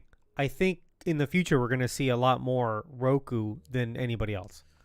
Probably. I don't think... Especially as we move more towards like the Fire Nation stuff specifically. In the Avatar finale, in like one of those 4 episodes, I don't know which one, he goes and he speaks to the last 4 avatars. Right. And he gets all of their opinions, right? And then he ends up listening to none of them, right? They took that idea and they bumped it up. They bumped it up and expanded upon it. Yeah. And I love that because I understand that like the previous avatar is your main mentor and that you'll probably talk to other avatars, but the previous one is your main guy, right? It seems to be, right? Usually. Yeah. At least from this one and from that we've seen in these 2 avatars, Aang and Korra. Yeah, because Korra talks to Aang a little bit before she's unable to anymore. Yeah, right. Spoilers. Yikes. So I love that scene from the finale. And when I see that scene in the finale, because I just watched it again on YouTube while I was like typing this out, I wish we had gotten a lot more of that. I wish that he would tap in and get like second and third opinions more often. I thought Avatar Yang Chen was casted. She was. I think she was cut. We didn't see her. Yeah, we didn't see her. We saw her statue, and we see her as a background extra when they're all when all the avatars are like huddled together. And that's it. Yeah, but like from really far away. That could have been anybody. Yeah. And so it's like I don't know if she was cast to like actually have a speaking role, or like that's the extra who like got dressed up. Or maybe you know what I mean? She'll show up in book 2. Or she'll show up in the future. Yeah. Or she was cut from this because... Which is possible. But like... Yeah. I don't know. But yeah, I like that, like, because you don't ever meet in the TV show, you never meet Kurok until the very end for like that one scene. Yeah. So like I like that you kind of like get to talk to all 3 avatars and he gets to go see all 3 of them. And you only get like a little hint of Kurok from Ko in book 1 where he's just like, oh, one of you, or you tried to come after me in a past life once. But then that goes unanswered until the finale anyway. Yeah. So, but anyway, I don't think, like, yeah, she's just she's setting him off on his journey. Right. She's giving him the plot points. Mm-hmm. I don't think it's a big deal, and she's badass. I don't think it's a big deal either, but I know that people do think it's a big deal, and I think that's stupid because we're doing the same thing. It's exactly. We're getting more characters out of it. And we did see some... There was plenty of Kyoshi in the TV show, too, in the cartoon. I don't know, plenty. We had one episode dedicated to her. Yeah, you meet her like on 2 occasions. I think. Yeah, one's like a 30-second conversation. The other's an actual episode, though. In season 1, when they go to Kyoshi Island, he doesn't like... I guess we don't see anything, do we? No, it's just a statue. Yeah. Anyway. Meanwhile, Sokka tries to flirt with the lead Kyoshi warrior, Suki. She later notices Sokka practicing with his boomerang, and in her own flirtatious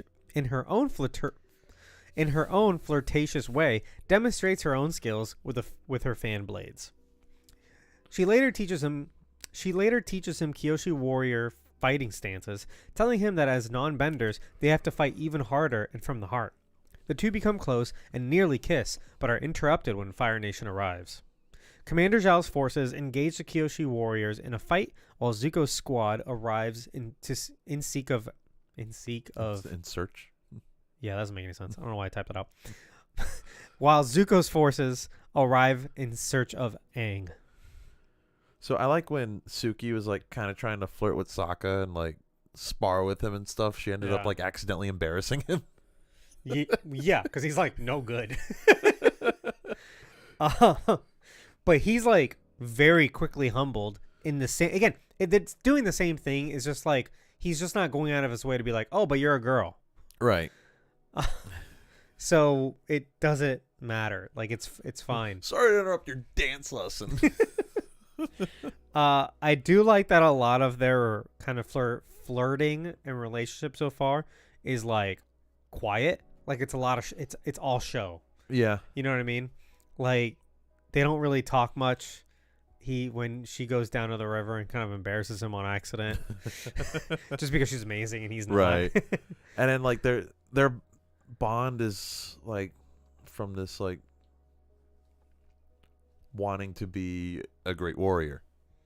Well, yeah. Not only that, but like their village's like defender. Yeah. Like she leads the Kyoshi warriors. She has the same position he does, only she's 10 times better at it. He's also. She makes a little comment. She's like, "How are you defending your village here?"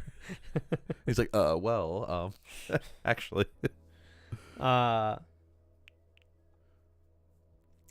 really, really appreciated their costumes and makeup.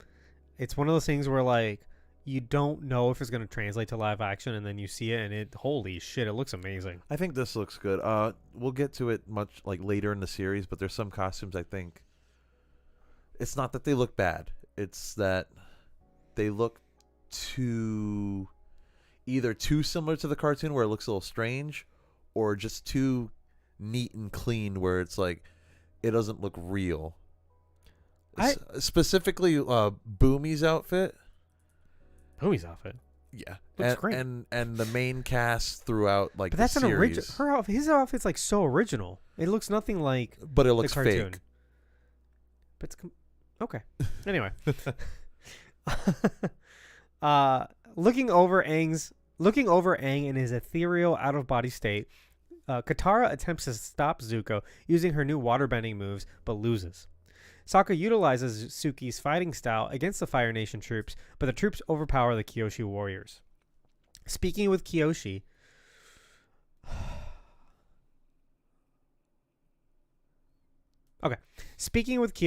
she explains to Aang that the Avatar state is a combination of all the previous Avatars' powers, and that it is dangerous when uncontrolled.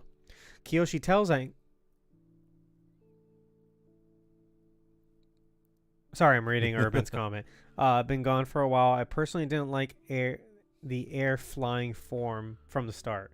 Oh, but you missed our whole conversation about how it wasn't flying. Yeah, we had a whole conversation about how that's not really flying, and that he does that in the cartoon all the time. Like, he's constantly falling with style. Okay, anyway, where was I?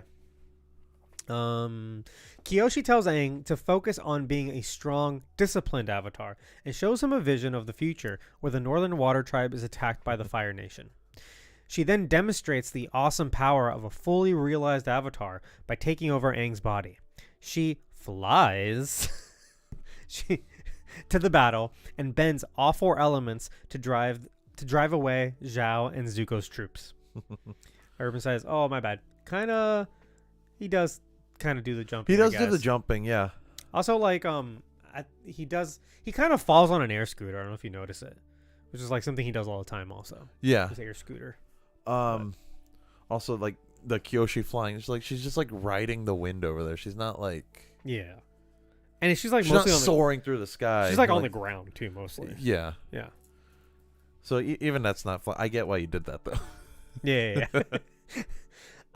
This is honestly, this is probably the most badass part of the episode, and it is one of the most badass moments of the whole show, and it's the part that made me sit up and be like, I don't recognize this from the show, from the cartoon. This is an amazing addition. Yeah. No, it's cool. And yeah, because we don't see a fully realized Avatar until the finale. Because Roku does. I think we see some scenes with. I think maybe in the Fire Lord and the Avatar episode, we see him. I think maybe. Yeah. But for the most part, that one time when Roku takes Aang's body, because some people were like, I got an argument with someone on Twitter saying like, this doesn't from the show. An Avatar can't come back from the dead. I'm like, 2 Avatars have done it in the TV show. Go back and watch. Both Roku and Kyoshi do it. Yeah. But when Roku kind of fights the priests, the Avatar, what are they called? The fire sages. Sages, yeah. he just kind of like sends a fire blast, and everyone's like, they're mostly kind of like shocked that they're looking at Avatar Roku, right? Yeah, because they see him, right? Right. It's like he's appearing as Roku. Exactly. Yeah. But we don't see Roku just bending off 4 elements and showing off and right. We don't fighting, see that till book 3. 20 people at once or whatever. Yeah. Like that was awesome. And I think I feel like they did it on purpose just to like, this is a hook. This is what the Avatar can do. Right. You don't want to wait 3 seasons to show what the Avatar can do. Let's show them it's now. Also in universe Kyoshi showing everybody here what an Avatar can do. Mm-hmm. So it's cool. It's really cool. And Kyoshi looks cool as fuck. She was awesome. Yeah. And you want to talk about like good like actor portrayals? Like she fucking nails it. Kyoshi is a hard ass. Yes. Like she is like the most strict of at least the previous Avatars. Yeah. What was it that the movie said? Oh, she liked games? Oh yeah, she liked games. Incorrect. She most certainly did not. Unless those games are wiping the floor with people. Yeah. And like murdering. Yeah, murdering Chin the Conqueror. Did you read the Kyoshi book? I did not, but I want to. Yeah. I want to. I think it's 2 books, and I think Yang Chen has 2 books also. I did see that, Yeah. Urban in the chat says, Avatar Kyoshi looked so good it was sick, and she wiped the floor with them. Yep. Roku was the closest thing we got to see the power of the Avatar. Yeah, up until the finale. Right. I love this episode. I thought it was fantastic. I thought it was really good. This is where I was like, okay, they're changing stuff, but I like it. But it works. Yeah. I have exactly one major complaint for this entire show, and we'll get to it in further episodes. But I mean, it's basically that Aang doesn't do any water bending. Yeah, I think it's weird. That's one of my complaints too. I don't think it's for any good reason, and like he doesn't even do like a little bit of it, right? He doesn't do any of it. Yeah, that's so weird. Each season of Avatar is supposed to be him mastering a new element, and so book 1 at least show him like starting to learn it, right? But in book 1, he doesn't like master waterbending, but it is about him seeking to learn out waterbending. Right. That's why they went to the North Pole. Exactly. Whereas in this, I don't know if you noticed, he's going to the North Pole to save the waterbenders. He's going because Kyoshi showed him that vision. Right. That is to substitute his need to learn waterbending, and that's where I'm like, oh, I don't know about that. Well, I feel like he still doesn't quite understand that he needs to master all 4 elements. Right. This Aang doesn't, at least. So, in the... Fuck, what was I going to say? The creators of the show have already gone on to say that there will be time skips between seasons because these kids are going to grow up. Right. And they're specifically trying to avoid what they called the Stranger Things problem, where, like, between Stranger Things 3 and 4, it's only, like, 5 months in canon. But it's been, like... 3 or 4 years. Yeah. And the kids are all in their 20s. They're adults. And they look so fucking grown up, and it doesn't work. Like, and I love that season. Season 4 of Stranger Things, fantastic. The first 2 episodes, I could not stop thinking about how old they look. And how I cannot believe that they're in high school. You know? So I like that this is going to avoid doing that. And I feel like when we start season 2... he's going to be waterbending, and in that off time, he's learned to waterbend, but it's like... Which the cartoon even kind of did that, though. Book 2 started with them, like, they had learned from Master Paku, and, like, they're moving on. But at the same time, like, that's something I want to see. I don't want to just be like, oh, look, by the way, while we were gone, he learned to waterbend. Like, you know what I mean? Yeah. And I hope that doesn't set up the next 2 seasons, because season 2, like, you can't write that out.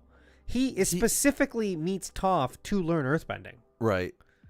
Like, they would have to do some major changes if they're trying to avoid that. Season 3, like, they go way... Like, he's afraid that he cannot learn firebending. He kind of doesn't want to. The first half of the season, he doesn't even attempt to learn firebending. Yeah, he doesn't want to, right? And it's not till, like, Zuko comes to him and he's like, I'll do it, that they start to weigh the options of, is it worth having this guy with us to teach Aang how to firebend when, like, we don't trust him, you know? Right. Like, that doesn't work if so. Like, I have faith in that they're not gonna actually do that, but I don't like the precedent that it's setting. Basically, understandable. Yeah. Anyway, any other thoughts? So story, I think we pretty much covered. Actors, I think everyone does really good. I take child actors with a huge grain of salt because they're child actors. They're still learning. That being said, I think Gordon Cormier is really good. I think he's for a 12-year-old. I think now he's like 14, but like again at the time, yeah. I think he's doing an outstanding job. Mm-hmm. Look, think about any actor who's 11 or 12 and find many that are doing better than he is at the time. You know, like Anakin Skywalker was horrible. Like Jake Lloyd was not good. Right. He shouldn't have been bullied for it, but no. And that's the other thing. Gaia Wantillo, like her, I was right before we started, I was like on her Instagram and she posted pictures from the premiere and in the comments, Stranger Things. That's all he said. I guess season 1 of Stranger Things, they were like actual kids, so. Oh, that's what he's saying. Okay, yeah. I see what he's saying. They were good. They were the good. Stranger Things kids were pretty good season 1, but that's one of the things that made that show stand out. That hey, it was surprising how good they were. Exactly. Yeah. They're an outlier. I don't think they're the standard. You know what I mean? Mm-hmm. You know what I think the standard is like the Harry Potter kids, because they were not that good, and look at how they turned out. They got better. Not only they got better really fast. By the third movie, they're fantastic. Right. And then after that, like Emma Watson is a great actor. Daniel Radcliffe is an incredible talent. He likes to do weirder stuff, but because he's challenging himself. Right. He doesn't want to do boring shit. Yeah. You know what I mean? Like, are these kids doing better or worse than Child Sorcerer's actors Stone? that continue acting, they will generally get better. Yeah. So if you have concerns about their acting this season, like, it'll most likely be better by the next season. Yeah. Because they also filmed this, like I said, almost 2 years ago. Yeah. So it's like, Again, I'm sure in the meantime, this is their job. So they have acting coaches. They have absolutely. Like if it doesn't improve, then that's concerning. It's again, my litmus test is: are they better than the Sorcerer's Stone kids? Yes. Which means it's you fine. Stop Snape from getting that stone or not? You want to stop Snape from getting that stone or not? No, you can't. There must be a better way. I love that was the most viral meme of like 2023. Which is anyway, so weird. You know what's so funny is I was laying in bed last night. And I'm reading Sorcerer's Stone, right? And I'm like halfway through it, and Sable's on TikTok, and I hear one of the many iterations of that meme. When I make my move. And I'm like, holy shit, I'm gonna flip to that page. I flip to the back of the book and I land right on the page. And I'm like, holy shit, here it is. And we read it, and it's nothing like that. Like all of those lines are original for the movie. Right. The book is actually not as memeable. It's actually pretty straightforward. The book's pretty serious, actually. Yeah. So anyway, yeah. Look, I think the actors are fine, and all the other ones are great. I think Dallas Liu's a standout. The older actors are pretty damn good. Ian Owsley is really good. All the adults are fantastic. Yeah. Just like I would hope top down, I think. Yeah. But I mean, obviously not every adult actor is great. No, there's some poor ones. But I think everyone here is doing a fantastic job. Yeah. Suki was great. Suki was perfect. Mm-hmm. Kyoshi was perfect. Say that a couple more times. Kyoshi was good. But anyway, yeah, I was on her Instagram, and people are like commenting like, you're not a good actor, and you need a coach, and like you ruined the show for me. And it's like, for who? For the person. Gaia Wantillo. Oh, Katara. And I'm like, if you are the kind of person who are if you're going on Instagram and you're commenting on a 17-year-old actor's like pictures and telling her that she's a bad actress, get fucked. Check yourself, dude. Get fucking wrecked, man. Like, walk into the ocean, dude. Like, you don't fucking belong you don't belong on these people's space. Like, you have no right to like just go. Like, where do you work? Let me go to your fucking job and tell you you're doing a bad job. Like, apropos of nothing. Like, get absolutely fucked and don't listen to this. Like, you can just get out of here. There's a difference between criticism and what that is, and that is just bullying. I'm just like I don't know if she's gonna be the next person to like cancel her social media. Like, right, we've seen it happen to a lot of people. The Daisy Ridleys and the Jake Lloyds and, and the fucking Ahmad Best who's been very open about how he considered suicide. Right. Because thousands of that millions of people for 20 years told him that he ruined Star Wars. Jesus. Like, get absolutely fucked. I'll have you know that was all George Lucas's call. George Lucas did that, not Ahmed Best. He does say, he's like, people will tell me like, oh, it's a character or whatever. It's like, no, there was a lot of me. I take that very personally. Right. Like that character is me. I kind of made it happen. And like that, yeah, that's rough. That's rough, buddy. So, Blake says she'll get better. Her acting does need some work, but I'll never in life go as low as to hate comment her on social media. That's insane. No, that is insane. You're insane people. Right. And you're not helping. And you think you're helping. No one gives a fuck about your opinion. Right. It's wild what people will say. Yeah. Anyway, music is actually really good. A lot of it is borrowing, sampling from the original. Yeah, and expands upon it a little bit. A little bit, yeah. There's going to be a part in the next one we'll talk about where the music is absolutely fantastic in a really good way. Action choreograph is what I expected, which is high caliber. I quite like it. Yeah. No, like throughout the series, that's pretty constant. Yeah. There's a bending fight in the future where I thought could have been edited a little bit better, but the choreography is perfect. Okay. We'll get to it. Which fight? It's Katara and Paku. I think that could have been done a little bit. I liked it, but could have been tighter. Yeah. Yeah. But that's an editing thing. It's not a choreography thing. Mm-hmm. So anyway, that's all I got. You got anything else for this episode? No. Blake, why'd you hate the music? It's mostly Avatar music. Yeah. Yeah. A stray hair here. I don't know why. It just did not stick out to me. Well, there you have it. Every man's entitled to an opinion, and that is an opinion. That's true. Okay. All right, guys. Thank you guys for listening. If you like this, you want to hear the rest of them, come join us on our Patreon. Like I said, it's linked below. You can do a free trial, and you'd be supporting us. We're a small podcast, and we appreciate all the help we can get. So thank you for listening. Thank you for supporting us on Patreon. You know where to find us, you guys. We'll be on the Discord server. Also linked below. If you're not a part of it, come join us. And we'll see you next week with the next 2 episodes of Avatar The Last Airbender only on our Patreon. So good. Bye. Okay. All right. So let's take a quick break, and then we're going to do the last 2 episodes. The next 2 episodes. I was going to say the last 2 episodes. No, not the last 2. The next. The next 2. All right. Hold on, let me fix this. It's gonna bother me. There we go. It was not as epic in the finale. I mean, I can agree with that. The music wasn't as. I'd have to go back and listen, because there's the whole kaiju part was mostly. It should be mostly music, and it might. I think it is. It might have. There's a lot of dialogue while it's happening, though. I guess that's probably why they quieted it. Yeah. Yeah, and maybe to your point. God, you know what? We'll get to it, but like. That's like the one thing I really like about the movie is I love that last scene when he's doing the big old tidal wave. I still don't like it, but the music is great. The music's good, but it's such a moment where like everyone shuts the fuck up and the music takes over, and it's like, what is this? It's like the one good part of that movie.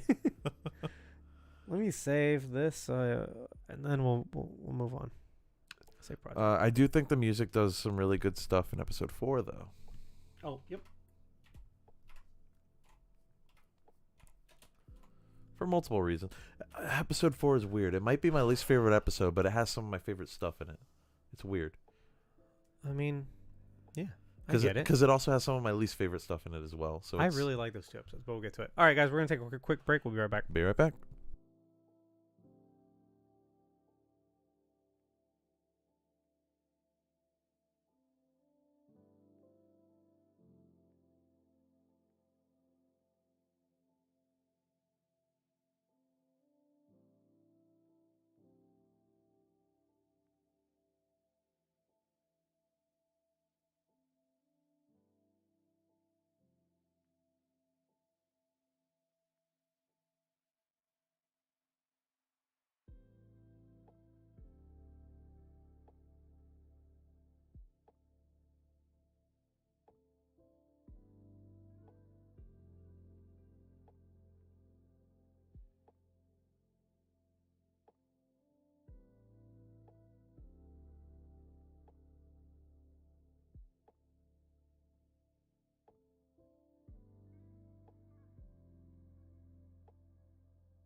oh no, countdown's over and people are gonna.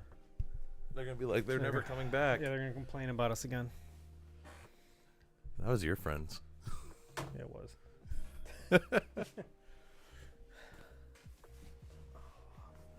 All right. I found this hat.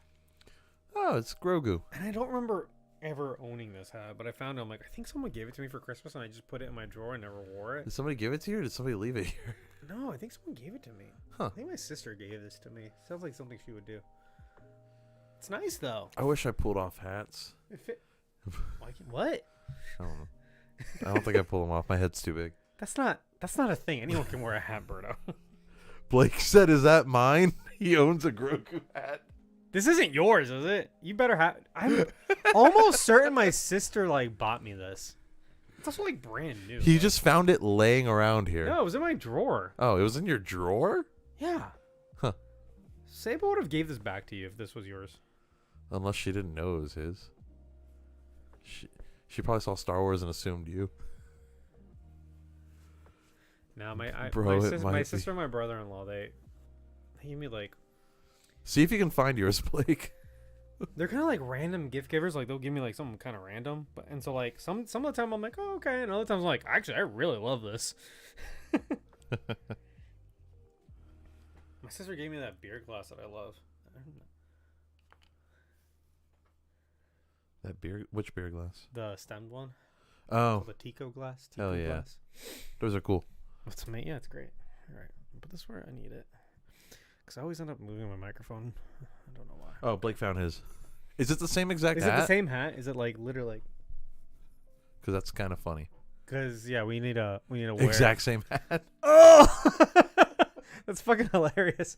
I was gonna say I've never seen you wear this. I'm gonna wear it tomorrow. This is the first time I've ever worn it. Oh, okay. I'm telling you, they gave me this hat, and I was like, oh, thank you. It was like it was probably like 2 or 3 Christmases ago. Jeez. And I was like, oh, thanks. And it ended up in a drawer covered in a million other hats that I have because I have a gajillion hats. I think I have like 3 hats. And then like I was digging through my hat drawer because I'm like, I have another beanie somewhere. And I'm more of a beanie guy. They fit my head better. Only during the wintertime. Yeah, you can't wear them in the summer. People, I see people in Florida in beanies. And I'm like, you're insane. You're a serial killer. Like, how are you surviving? Are you not cooking your brains right now? Yeah. What's going on up there, buddy? Your PS5 over here makes me feel like my desk actually is complete. Like my setup is complete, even though it's like yours. It looks good there. It looks good. It fits so. I'd have to move anything. Now you got to get a PS5. Now I got to get a PS. Did you see there's a rumor that they're going to release a PS5 Pro by the end of the year? Hopefully it'll be smaller. It'll probably be the same size. They might make the fins on the side a little smaller. Yeah. The major complaint about it is how fucking massive it is because it's too big. It's too big. Way too big. It is too big. Have you seen the replacement fins you can get, like third party? I haven't really looked into them. Are they? They're nice. Are they the same shit, just different designs and colors, or no, different shapes? Oh, okay. D brand makes them in colorful, transparent, like 90s style. Oh, that's kind of cool. Have you not seen these? I feel like I have. Hold on, I'll show you. Because this is worth derailing for a second. I like D brand. Their stuff is expensive though. They're a good brand though. Like their precision is tight. I also like how their stuff generally makes it look like a different item. Okay. It debrands it. Look, yeah, that's the whole point. Yeah.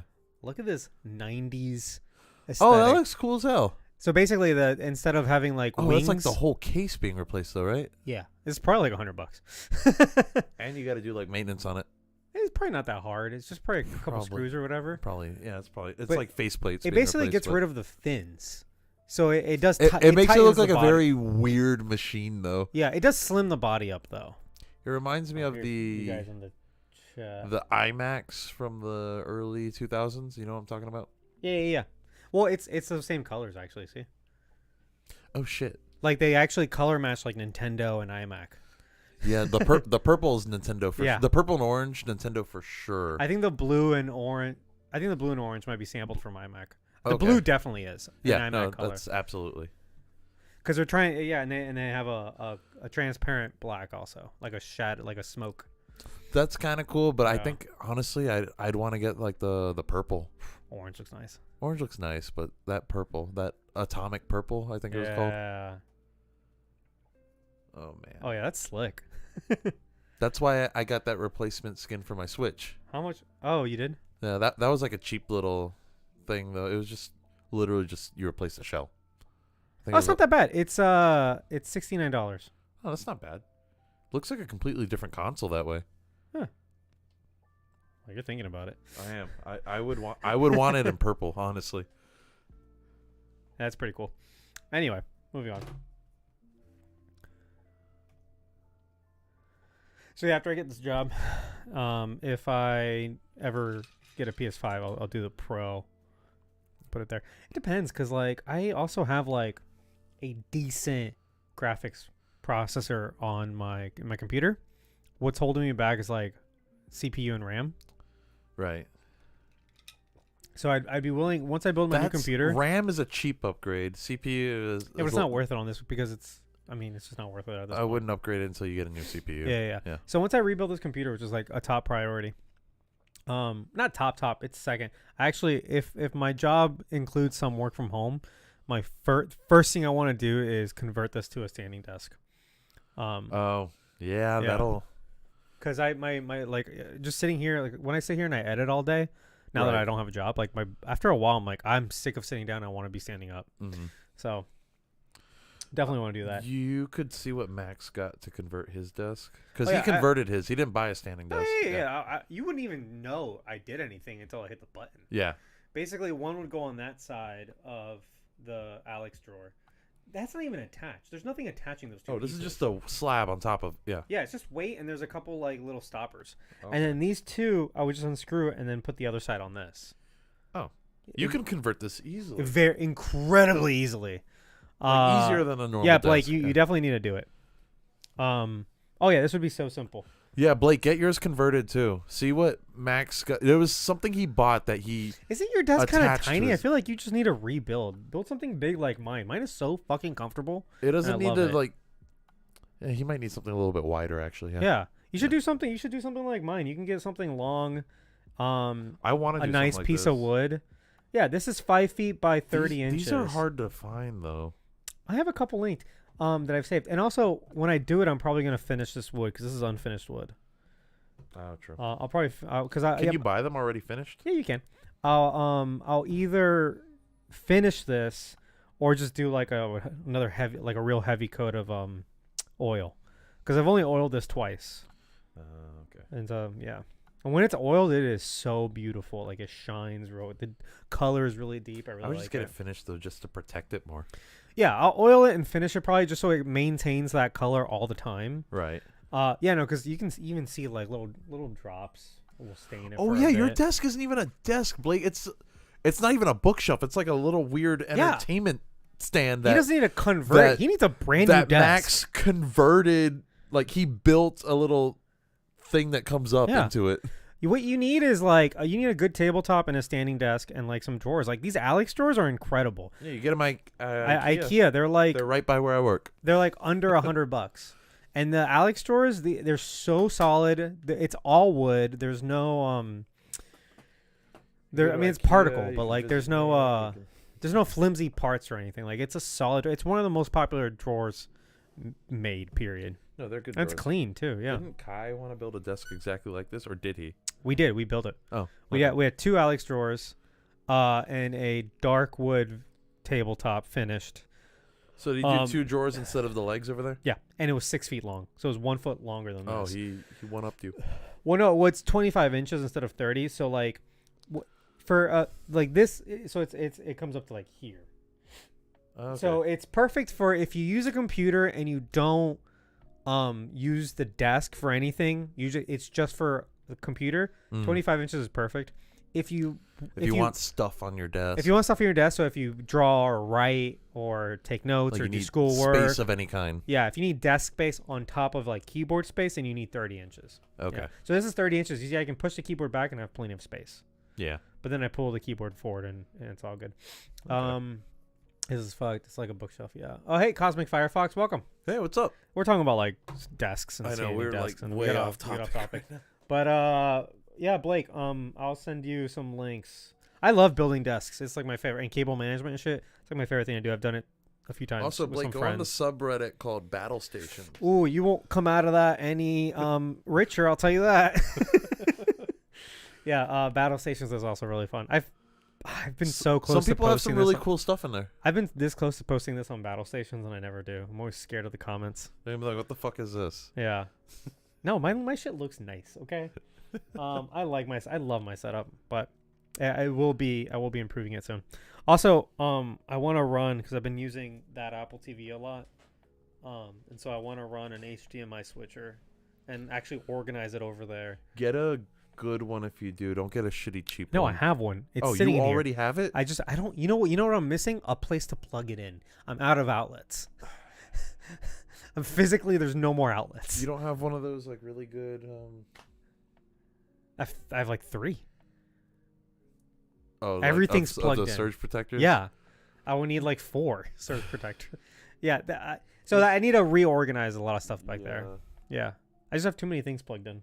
But is there anything that's like USB powered that you could save by getting a surge protector that has like built-in USB? So the iPhone charger is plugged into the surge protector via USB. Because the surge protector also has 2 USBs. I think you have the same surge protector I do. That way it's fast charging. It's the one in that basket. There's a couple other things that are plugged directly into that. Also, I have a charger for my I have a random USB-C charger down here that's for the headphones. Oh. So when those headphones are there, I can just plug it in. Okay. Yeah, pretty much a lot of but yeah, everything's used up. Actually, with the new mouse that's Bluetooth, I saved a USB port. I've opened a USB port on my computer. Oh, now. it's just straight up Bluetooth. It's not. You don't have to plug a receiver in or anything. The last one was a receiver, and this one isn't. Because this Okay. my last mouse broke, so I ended up getting this one. This one's amazing. I love this. Okay. It's the same basically, only it's the updated version, and it has a very soft click. I need my mouse to have 12 buttons on the side. This has a gesture button, so you push here. It's an invisible button, and then you gesture in any direction, and you can program all those gestures. That's weird. Also, if you have anyone on here, if you have a Logitech, all right, Cosmic Firefox Good night, says, Cosmic Firefox. Gotta go. Just want to say hi and bye. Good to see you. Good to see you. Thanks for stopping by, dude. He's so off topic. Yeah, so off topic. If you have any Logitech mouse, download Logitech Options Plus, and you can customize all sorts of shit.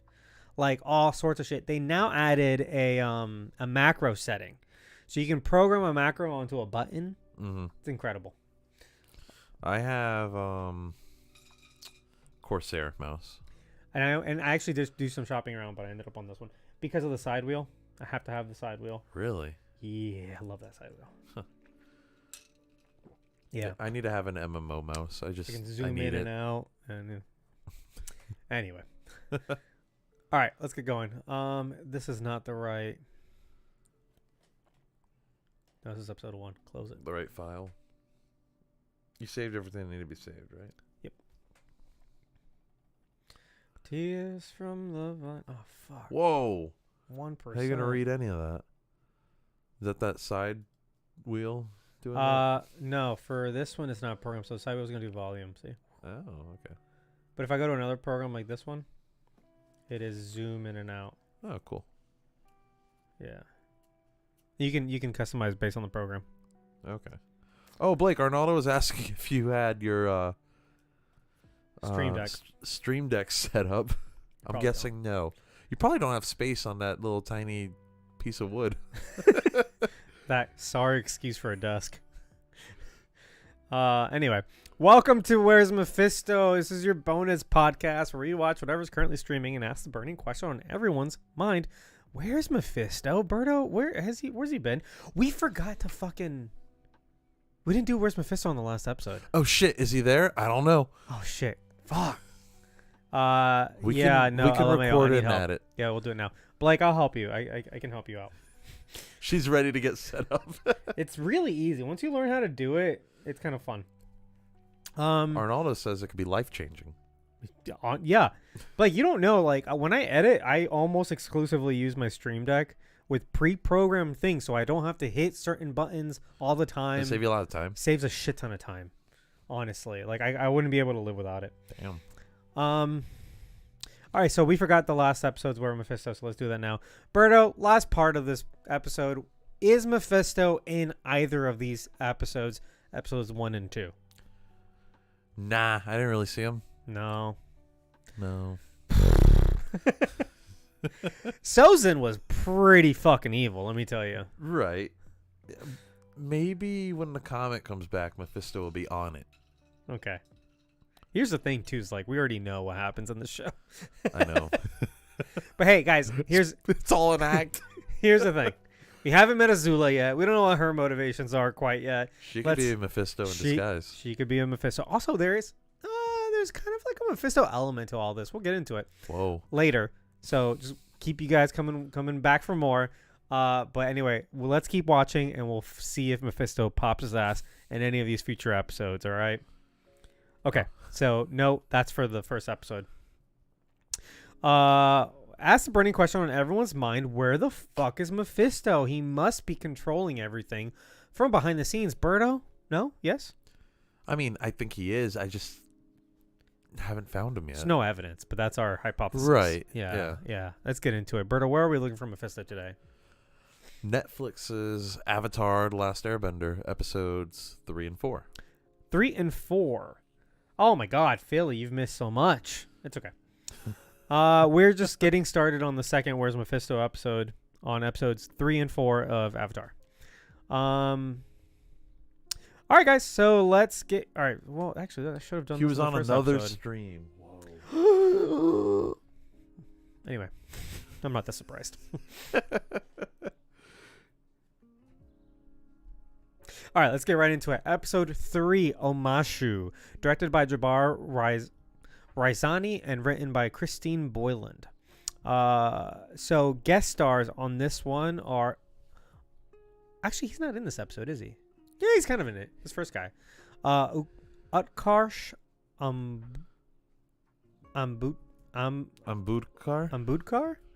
I should have looked up how I said his name. Damn. He's in a bunch of stuff. He was in Free Guy.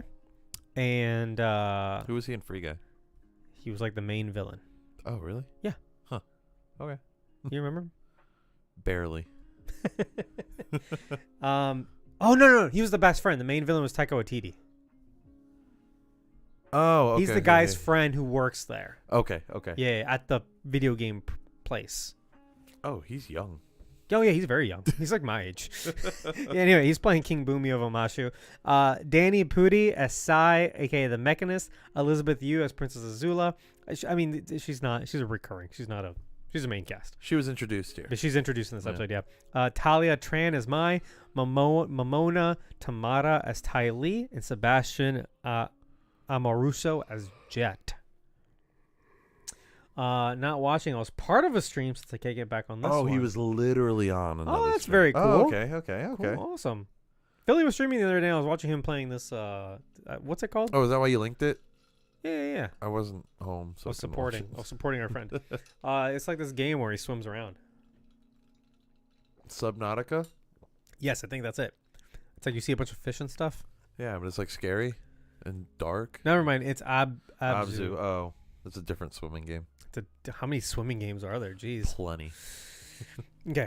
In the Fire Nation, an underground resistance of citizens plan an assassination attempt against Fire Lord Ozai with the help of a young woman who works inside the palace. The group managed to make it to the throne room before being forced to surrender. The young woman reveals herself as Princess Azula, Ozai's daughter. Ozai kills the group and shows Azula the note he received from Commander Zhao that Zuko has found the Avatar. The news worries Azula and makes her doubt her claim to the throne. So this was a weird intro. It caught me off guard a little bit. It did, because this is one of those times where I wish I wasn't so plugged in and I didn't know who all the actors were. Right. Because she walks in the room like, oh, there's Azula. What's she doing? Oh, she's betraying them. Oh, I see where this is going. And it's like, oh, it kind of like fumbles the reveal, but it's like, you're not supposed to know that going in. You know what I mean? Right. Philly says it was a fantastic reveal for Azula. It was. I like the idea. I like the concept that there's like a resistance going on. And she's in like the Fire rooting Nation. him out. Yeah. Yeah. It's interesting. It's like the Empire, you know? Yeah. It's literally like the Empire, actually. It is an empire. Yeah. But we were for the first episode we did a lot of for the first 2 episodes we did addressing all the stupid complaints that we hear on Twitter and else on TikTok and such. A lot of people don't like, there was this big hullabaloo about Azula being portrayed in any sympathetic light. I mean, she is kind of supposed to be, though. Yeah, I have no idea why. Like, I don't get it at all. They're like basically saying like Azula's not like a sympathetic character. Like she's just supposed pure to be evil. irredeemable. Yeah, but it's like, that's fine. No, that's what the other characters think about her. But you think she's redeemable? Huh? You think she is redeemable? Yeah, the original show creators originally had a book 4 plan. She was supposed to have a redemption arc there. Really? Yeah, I'm pretty sure she has a redemption arc in the comics. Does she now? Yeah. She's pretty evil though. I want to see. I actually really want to get into that now. But the idea being that we never saw Azula in season 1, right? By the time we meet her in season 2, she's gung ho. She's evil as possible. She's very smart, conniving, and cunning, right? But I like the idea that this in the background, because this doesn't take up too much time. Azula gets, this is like her prequel, basically, right? Yeah. Like it's showing us how she got to where she's at when we meet her in the original series. It's like an origin story. Yeah. I like that a lot. Why not? I do too. It's just more context. That's all. Yeah. And I mean, and even in the cartoon, we see Ozai playing the 2 kids against each other, because I've gone on and said a lot of that in book 3. Yeah. Yeah, and I've gone on to say this, but like, I've said this before, but a lot of people don't like hearing it. Azula and Ozai are the same character, in the same way that Zuko and Iroh are the same character. Mm-hmm. What makes them interesting. I had a break in 5 minutes. Okay, cool. Thanks. Okay. What makes them interesting is that you're getting a view into an insight into the same exact character in different parts of their lives. The reason why Iroh is so patient and will not give up on Zuko, even though he disagrees with what Zuko is doing 100% of the time, is because he recognizes the turmoil, the inner turmoil that Zuko is going through, right? Mm-hmm. And he knows he's the only person who can help him, because he's been through it. He was Zuko when he was at Ba Sing Se, and then he was humbled, and then he was enlightened, and now he's a whole different person. Yeah. And he's just helping Zuko get through those processes, and we see it develop in seasons 2 and 3 of the show. Yeah, and Iroh's there every step of the way. Oh yeah. Philly says that he really likes it because it shows that she is knowingly leading people to their death, and is later revealed that this probably wasn't the first time. Yeah, she was like, oh yeah, those resistance are so stupid. Like, she does this all the time. They keep falling for it. Yeah, they keep falling for it, and I keep on getting them murdered. Oh man. But to that end, in season 2, there's a flashback episode that's really good about when Ozai convinces his father Azulon to make him Fire Lord over Iroh, because Iroh was off fighting in Ba Sing Se, failed, and Lu Ten died, and then he becomes like and we're gonna get to it in the next 2 episodes. Like also disgraced. Yeah, like he's kind of like a disgraced coward or whatever, and yada yada, because he retreated. You're right. Yeah. But then Azulon, who is like, I wish we kind of saw more about Azulon, but he's like the least evil of the Fire Lords, basically. Yeah, he's like, no, Iroh is the heir. Yeah, like, how dare you question his legitimacy? Like, how dare he's your older brother. Yeah, how dare you disrespect his honor? He just lost a son. Like, right. Azulon is like pretty honorable. and Ozai's like, all right. And then later in that episode, it's very heavily implied that Ozai just kills his dad. Right. Or had his wife play a part in it. Did Ursa play a part in it? No, I think the implication, and I mean, I didn't read those comics, but I think the implication is that she flees because she sees that Ozai is becoming murderous. Right. And she probably witnessed it. There is a comic about her. Yeah. I have not read all of it. Right. I saw bits of it though.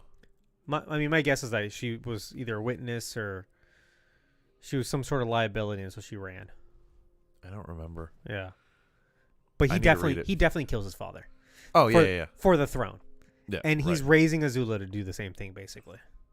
To kill him? No, but like he's definitely like pitting them against each other to raise the best heir that he can raise. And whichever the best one is, that's who's gonna rule. So be it. I don't care which one's older. Yeah.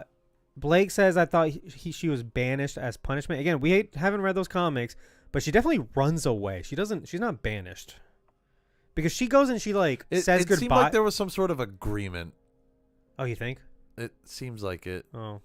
Because she goes and says goodbye to Zuko before she leaves. Yeah, she's like, I gotta go. Right. Shit's going down. Like, something just happened. I need to leave. Yeah. Anyway. So I have no qualms here. I like the idea of origin story Azula, and I like that Ozai is really putting her through the crucible, right? Yeah. Yeah. While flying on Appa, Aang notices a possible airbender flying near the Earth Kingdom city of Omashu. Unable to enter the Citadel-style walled city, the team are helped by a turnip farmer who smuggles them inside and claims that they are his wife and workers. Wife? Yeah, it was pretty. Children get married in this universe, I guess. I mean, she's like 16 or whatever, right? Or 14. How old do you think she is in story? Like 14. She's 14 in the cartoon, but you think she's 14 here? Maybe she's aged up a year. I don't know. I think she was literally 14 or 15 when they filmed it too. Yeah. Yeah. Yeah, I don't know. Aang discovers the mysterious flyer is a young wheelchaired boy named Teo. Is it Teo or Teo? Teo, okay. Yeah. Named Teo that uses a mechanical glider to fly. An explosion goes off nearby, and Teo reveals that Fire Nation spies have infiltrated the city, and it has become much more dangerous than when Aang was last there. They meet Teo's father, Sai, the mechanist, who designs technological advancements for the King of Omashu. So how do you feel about Teo and Sai? I thought they were perfect casts. I Danny thought so Putty's great. He surprised me by how much I liked him as the character. Yeah. Same, because he's also the mechanist is kind of funny in the show, in the cartoon. A little bit, yeah. So when they casted Danny Putty, I'm like, oh, this works out. And he's not funny in this. No, he's very dramatic, and it works also. Right. And I do like it, yeah. And I think Teo's good. I mean, he's not a super important character. No, he's in one episode. Yeah. And then he comes back. He might be in 2 yeah. episodes. Yeah. He comes back for Day of Black Sun. Right. Yeah. But I mean, well casted. Have you heard of the? I guess we're gonna get to it. I'll bring it up in a second. Commander Zhao tells Zuko that an airbender has been spotted near Omashu and offers to work together in capturing the Avatar, but Zuko refuses and says only he and Iroh will go. The next day, Aang and Teo. Can I just say I have a little PTSD, and every time I see Aang here on the podcast, I want to say Ong. Oh no. I'm so sorry. The next day, Aang and Teo glide to a cave atop the mountain where they find blasting jelly and the ropes from the turnip farmer that helped them into Omashu. Meanwhile, Katara and the turnip farmer witness Sai working with a Fire Nation spy. The farmer properly introduces himself as Jet, a freedom fighter who is fighting against the spies in Omashu. He introduces Katara to his crew, Pipsqueak, Longshot, Smellerbee, and the Duke, at their treehouse hideout. There, Jet reveals the Fire Nation killed his family when he was 8, to which Katara relates as she lost her mother to the Fire Nation. Jet prompts Katara to focus on the positive aspects of her mother rather than how she died, which helps Katara master a waterbending move she was struggling with, the Water Whip.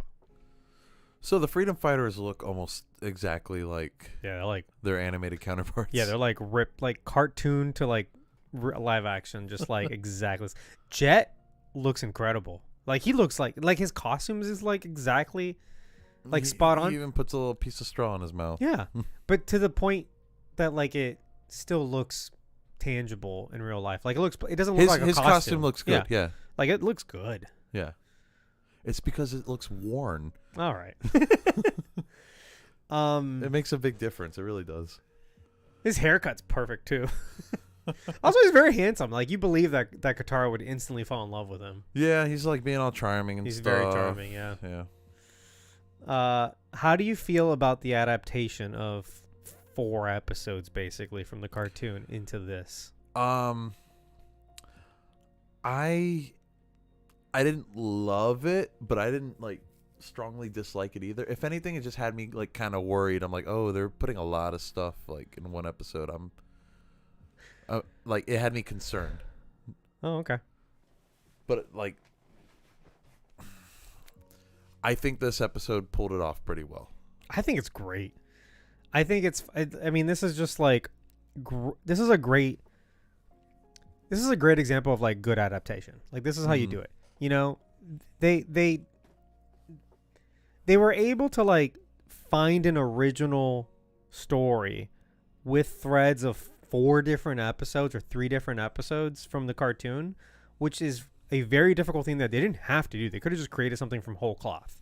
Right. But by doing it, no one's getting left out, basically, except for John.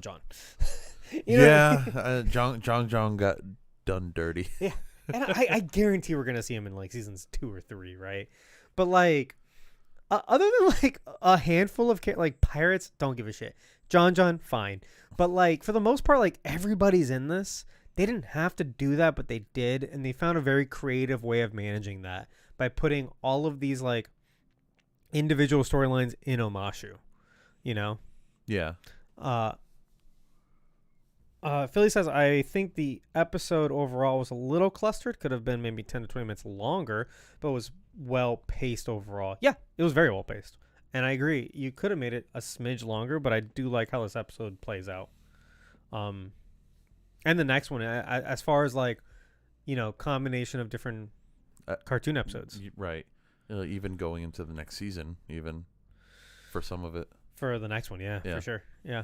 But I mean, you have to like, again, like the TV show is this very episodic, repetitive 20-minute thing where they meet new people, they solve a problem, they keep moving. They meet new people, they solve a problem, they keep going. Yeah. And you can't do that in this format. So it makes perfect sense that they found those threads that are compatible and they worked with that. Yeah.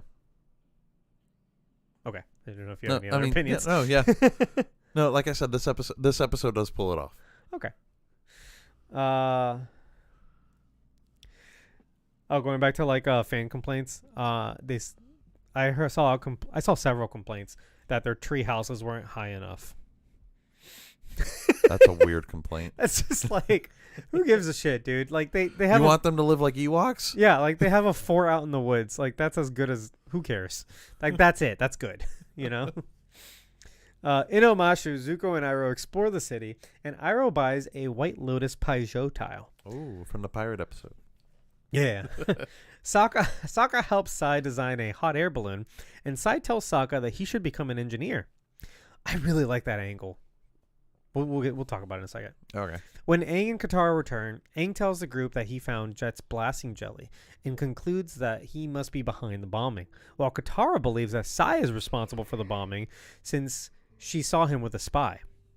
Angry that no one believes her, Katara races to find Jet, who reveals that he is indeed responsible for the bombings and that his next attack will be on the king using a bomb he planted in a suitcase and switched with Sai's designs. Katara tells Aang and Sokka and the three race to stop Jet, but Zuko arrives and begins to fight Aang in the marketplace. Yeah, this was a good scene. This whole, like, all these events happening are pretty good. Well, this is what convinced me that I'm like, no, they were really smart in combining these 2 episodes because they have similar themes. Yeah. Like, Jet and the Mechanist are both on opposite sides, but they're both compromising their integrity.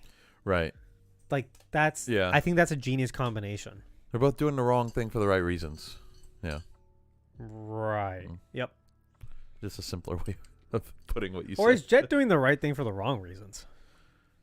Jet's not doing the right thing. Yeah. It's a little more intense in the animated show, though, where he floods an entire village because there might be some firebenders. He tries to He does flood it. He doesn't kill the people, but he does flood the village. Sokka saves the day, that's right. Yeah, Sokka evacuates everybody. Yeah.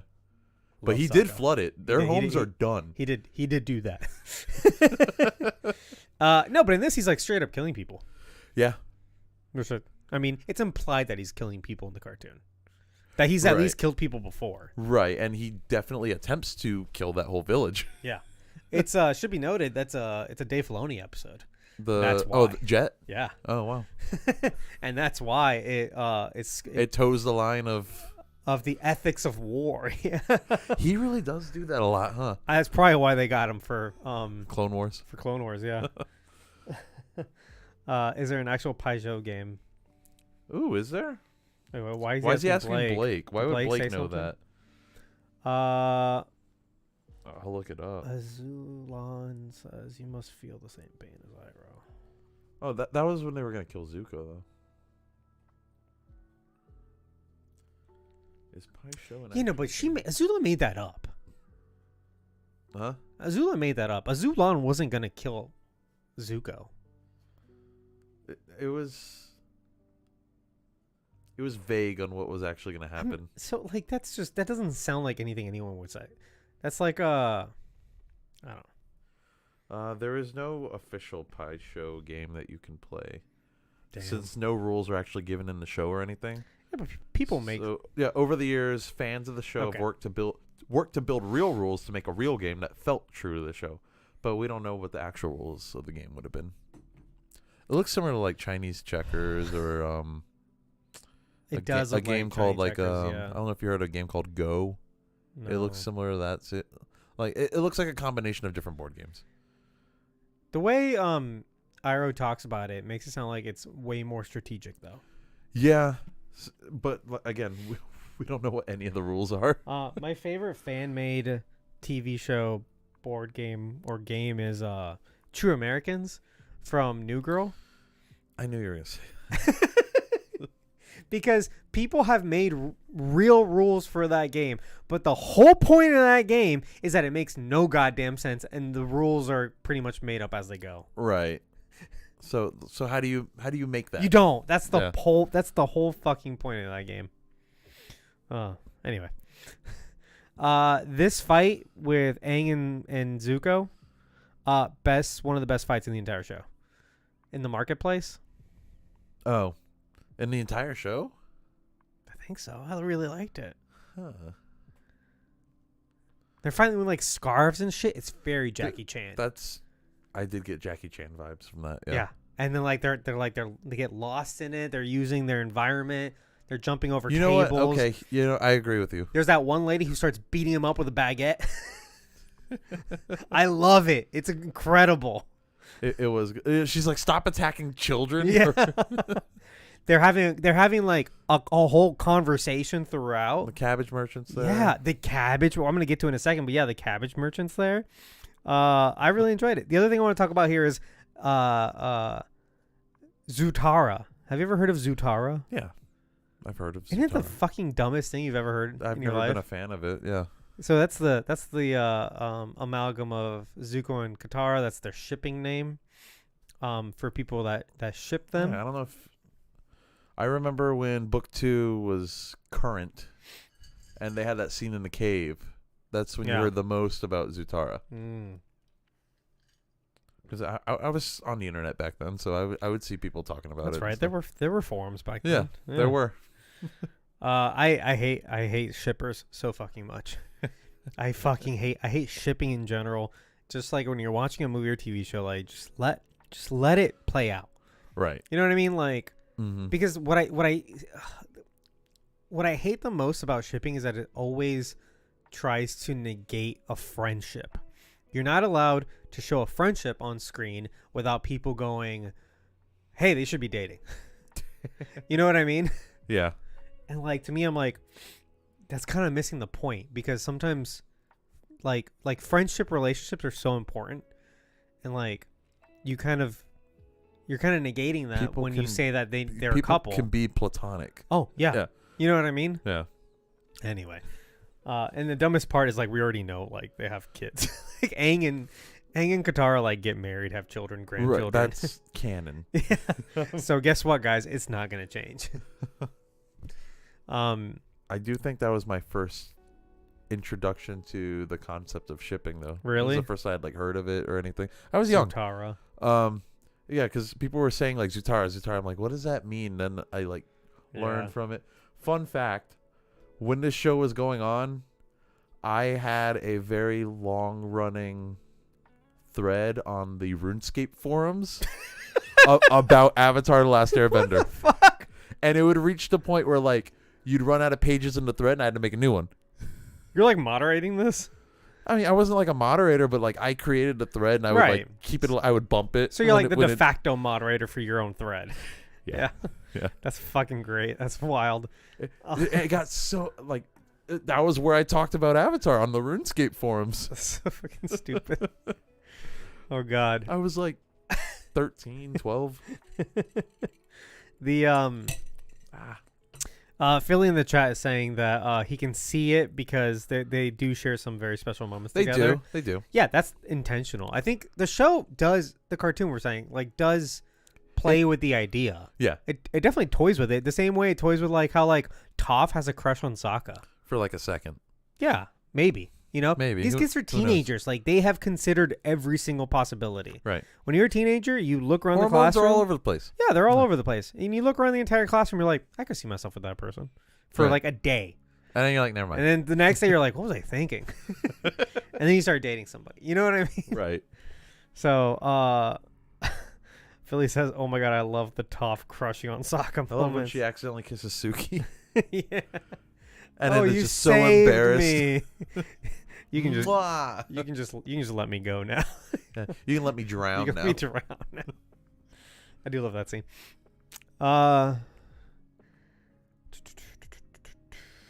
You can go ahead and let me drown now. She's so embarrassed. Katara and Sokka use the Omashu delivery system to get to the palace, where Katara successfully water whips to stop Longshot's flaming arrow from detonating the bomb and killing the king. Aang fights Zuko and accidentally reveals that he stole his Avatar notebook, which angers Zuko enough to firebend, burn a cart full of cabbages, and cause a panic. You stole my notebook! He's so upset. It's like his life's work, though, basically. I know, like, so I can see him being pissed off about that. And all the memes are like, oh, he's a diary boy. But, like, no, that's his work. Right. You took my diary. No, he put a lot of... Yeah. What, is it years? 3 years. 3 years, yeah. 3 years into that. Yeah, and he collected, like, a lot of Avatar's trinkets that, like, started glowing when they were close to... That's true. To the Avatar, when he's in the Avatar state, yeah. I love that the voice cracks the actor in this show. It shows his genuine frustration. Yeah, no, I actually like that too. Dallas Liu is really good. Mm-hmm. The earthbending guards arrive and arrest Aang and Iroh, who publicly firebend so that Zuko can escape the city undetected. Oh, good old Iroh. Iroh's the best, man. He's too good for everybody. I love this method of him getting arrested. It is so much better than he's just hanging out in a at hot the hot spring. spring. Yeah. Because this has character development in it. Yeah. And I love it. Should be noted, the cabbage merchant. We didn't talk about him. He gets to scream my cabbages. Yeah. Twice. Yeah. Almost 3 times. The first time they cut him off. It's like a little tease for later. And then he screams my cabbages here.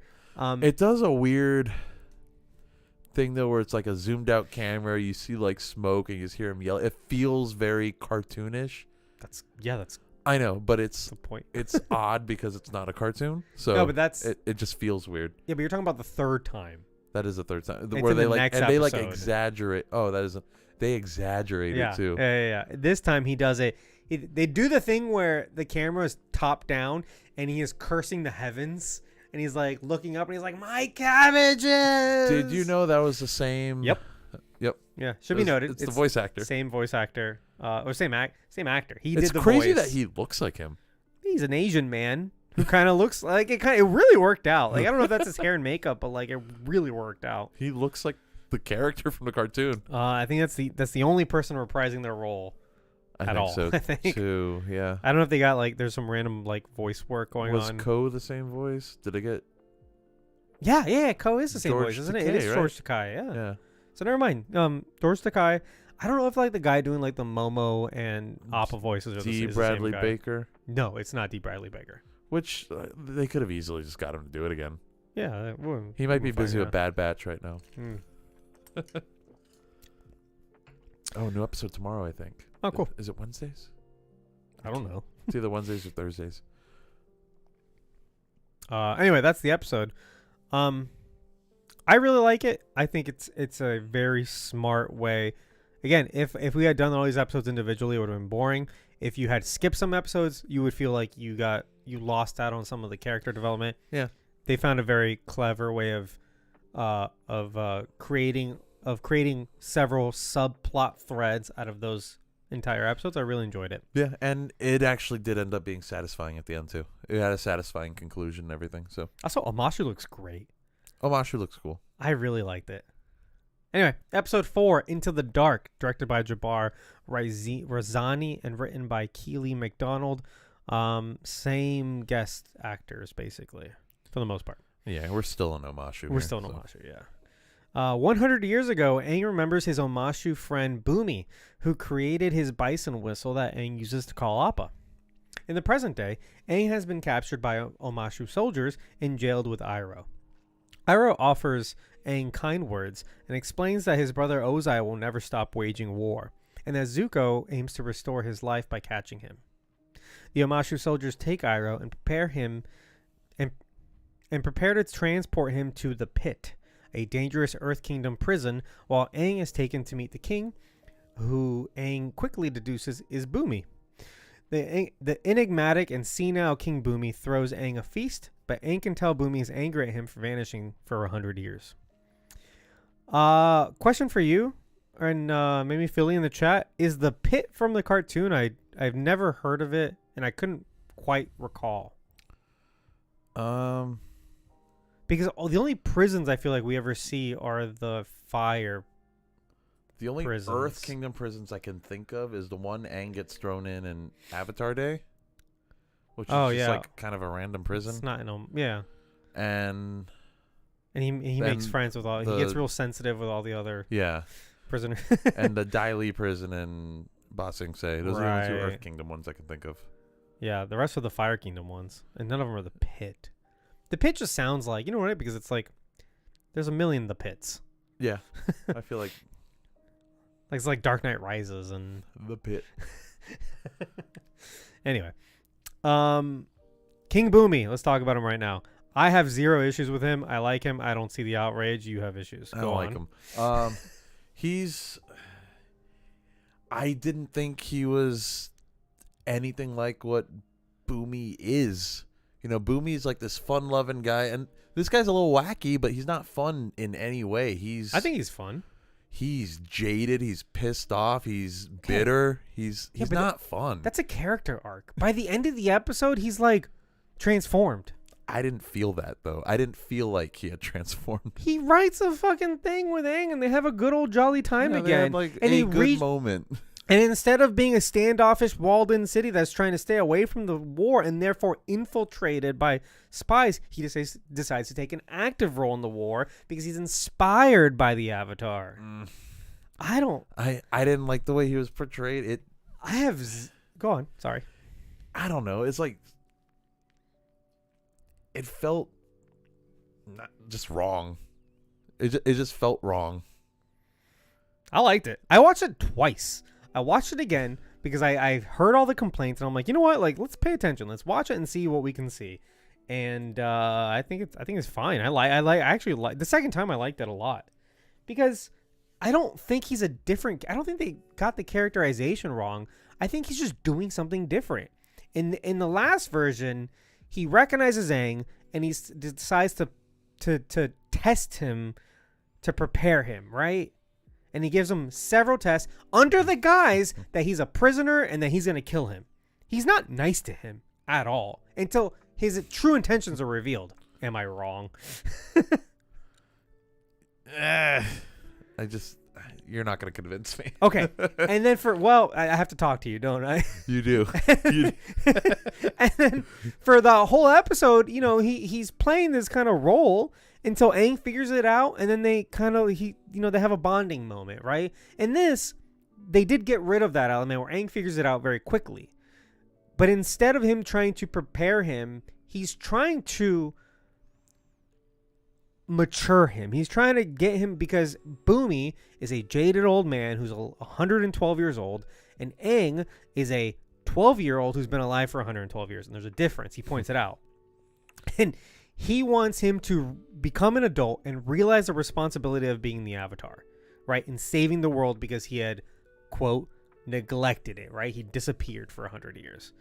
And Boomy is just another adult. And it works for the overall themes of this show, because Boomy is just another adult telling Aang to grow the fuck up. And Aang is the one reminding everybody that he's the Avatar and that he can do it his own way. I mean, yeah. I know I'm not going to convince you. No, but I don't like it. So. Philly says he's halfway between us on this one. He likes him. He doesn't love him. He can understand the character is jaded. He liked that he lined up at the end. And we got Flopsy statue. So there's that reference. There was several Flopsy statues, actually, I start to realize. Yeah, there's a few. So, also, the challenges and stuff in this episode, I don't know. I wasn't feeling it. I don't know.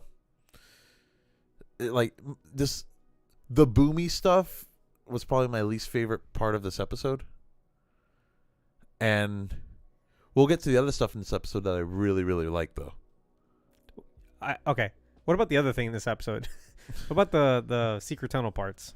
I like that. You like that? Okay. A lot of people hate it. Here's the thing. It makes sense because the tunnels were in Omashu.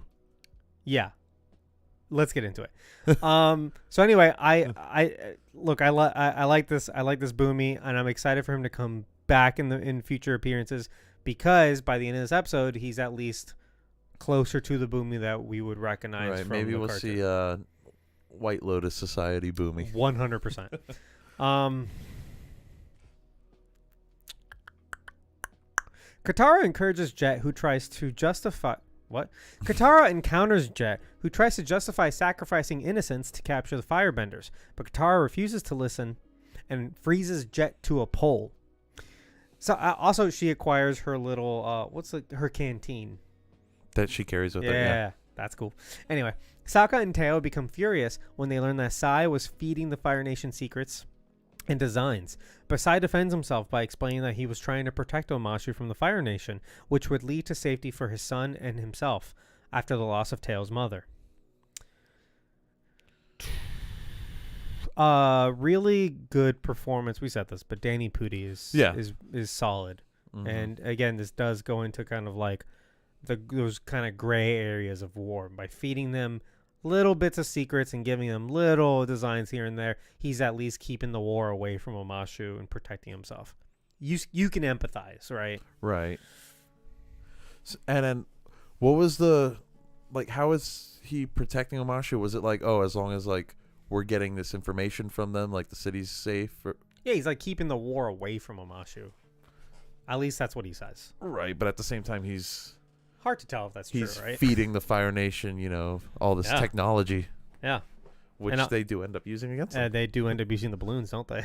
They do. They use them a little early. Yeah. That's fine. Yeah, that's fine.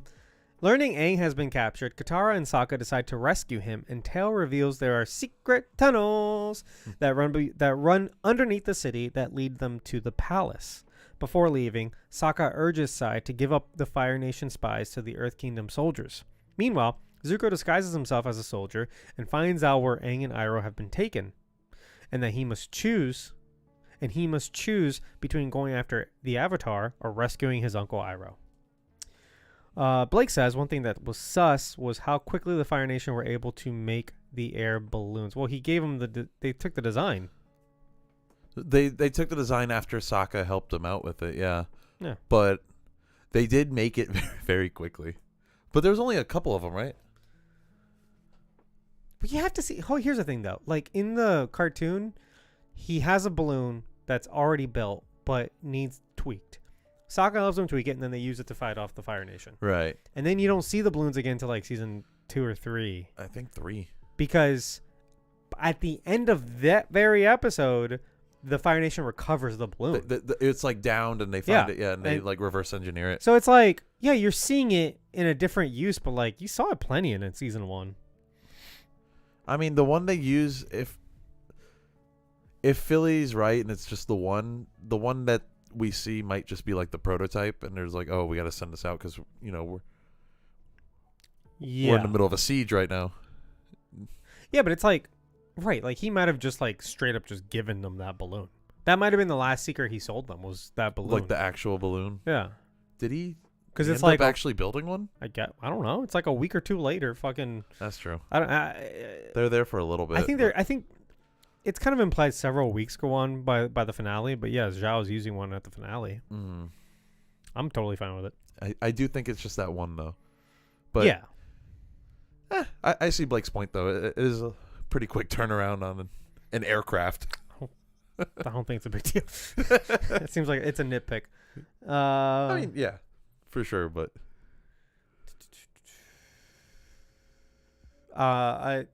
this is what? Poor writing. It's not fucking poor writing that he sells him a balloon and then you see it a few weeks later in a it's like in a different episode. Yeah, it's a different episode. What are you talking about? It'd be poor writing if we never saw a balloon again, which is what happens on the first. Anyway. I'm not gonna get into it. Thanks for the insult, though.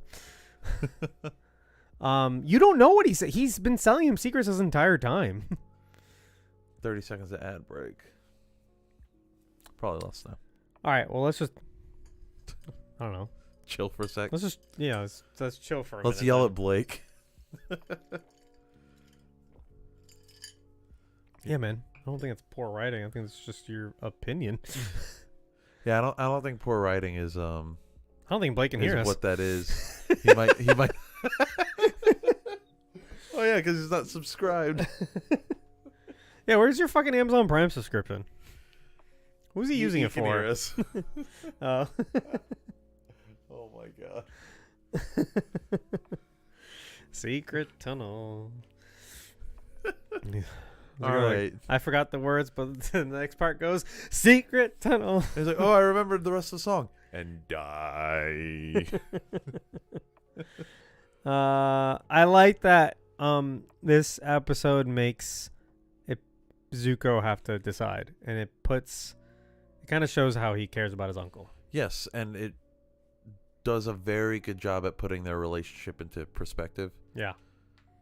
Especially once we get to those flashbacks. Oh, now Blake's out an ad break. Oh, now he can't hear us.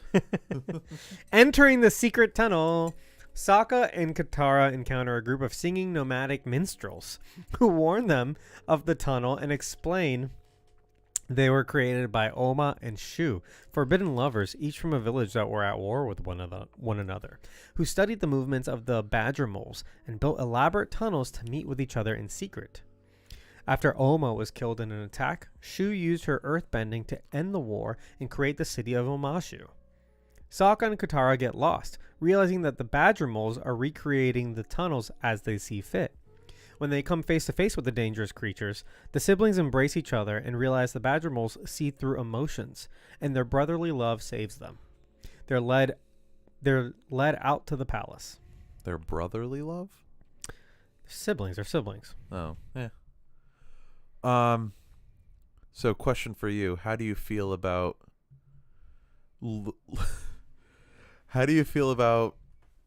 them literally taking the meaning of the secret tunnel and saying like, oh yeah, no, it's not about that actually. Like it's not about the dark and the lights. It's about what the badger moles feels like. But it was literally about that in in the old one because the lights didn't lead him anywhere in this one. Right. I'm trying to get the words out, but I'm having trouble. But because, well, I think it's fine. The thing is like they did change it up a bit. Yeah. Well, they like reversed it. Not even reversed it. They just said like this was the original meaning, but not anymore. I'm fine with it. I just thought it was a little strange. I don't care. I think it's fine. Yeah. What I do like, here's a change I do like. I'm perfectly okay with, because I like the show, Blake. Jeez. Here's what I do like. I do like that they switched it. And, well, first of all, this whole thing's from season 2. We should point out. Yes. Oh, yeah. And none of this is in book 1. None of this is in book 1. So people are already pissed that this happened. I like that because what they did is they said, hey, we have to compress things in general, right? Right. But in season 2, they go back to Omashu. Looking into the future, we can compress season 2 by taking threads of season 2 and including them where they would naturally fit in season 1, this being one place. Right. Instead of doing later Omashu things, we can all just do it all at once now, do the secret tunnel now instead of later. Come back to Omashu, it's just already under the Fire Nation control, and we can do that. Well, I mean, the last scene of this entire show is that Omashu is being taken over by the Fire Nation. Well, yeah. So we might not even come back to Omashu. We may, but we may not. The main characters have to know that somehow. I mean, they could be told, right? I guess. They could read a letter or something. I don't know. My point is like, first of all, again, if you're watching this and you have a thorough knowledge of Avatar: The Last Airbender, this isn't for you. Like, this is an adaptation and it's meant to be seen by fresh eyes. You don't know that this is from season 2 and you're not supposed to know, and it's not supposed to detract from this at all. So, like, that's fine. If your complaint is like, oh, this is not from season 1, it's from season 2, that's not a good complaint. You know, like, that's not legitimate. Yeah. Do you... I don't know. Okay. I agree. So anyway, but what I'm getting at is what I really do like is that they kind of got rid of the whole lovers cavern, lovers cave. What do they call it? The Cave of Two Lovers? Yeah. So in the cartoon, they get to a place and they see like a shrine to Oma and Shu and how they were lovers, and Aang and Katara wonder if, like, oh, do they have to kiss in order for it to work? And then the door is going to open. They have a moment of, like, will they, won't they? And then they don't kiss, right? Right. And it's supposed to be, like, this kind of romantic tension or whatever because you know these two characters are, quote-unquote, getting shipped, right? Mm-hmm. In a cartoon, we were talking about this over dinner. In a cartoon, like, that's kind of fine because, like, it's a cartoon and you can kind of, like, pretend like these characters are any age and it doesn't matter. But, like, in live action, like, I would feel a little... like, a literal child. Yeah. I would feel a little uncomfortable if, like, you've got this 12-year-old and this, like, 15-year-old, and they're like, oh, yeah, like, you guys, are we gonna kiss? Like, are we lovers? Do you have a crush on each other? Like, and it would kind of feel unearned at this point in the story also. Yeah.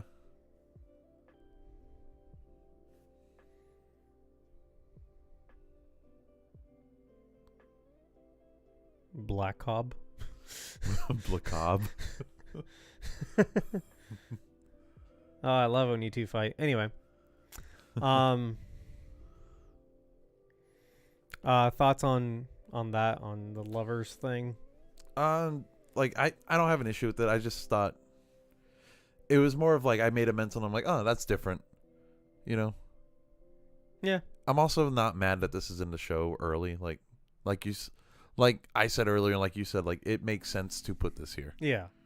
I feel like in season 2, and it's just going to work out better in season 2 when the characters are older and they've aged them up a bit, where like now you can start getting romantic with it and be like, oh, like they're all teenagers. They all have hormones. They've been hanging out for a year or two or whatever. Yeah, then you can start playing with those storylines. Yeah. Now you can, maybe Toph has a little crush on Sokka and like whatever. Like, but like I like that for the romantic parts we just focused on.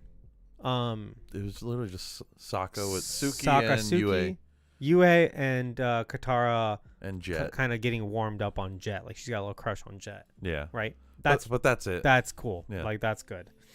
Thank God Zhao didn't get with anyone. As opposed to the show. Anyway, Philly in the chat is asking if we noticed that. Oh wait, he's saying a lot. Yeah, that would be kind of funny actually. That's a good point, Philly.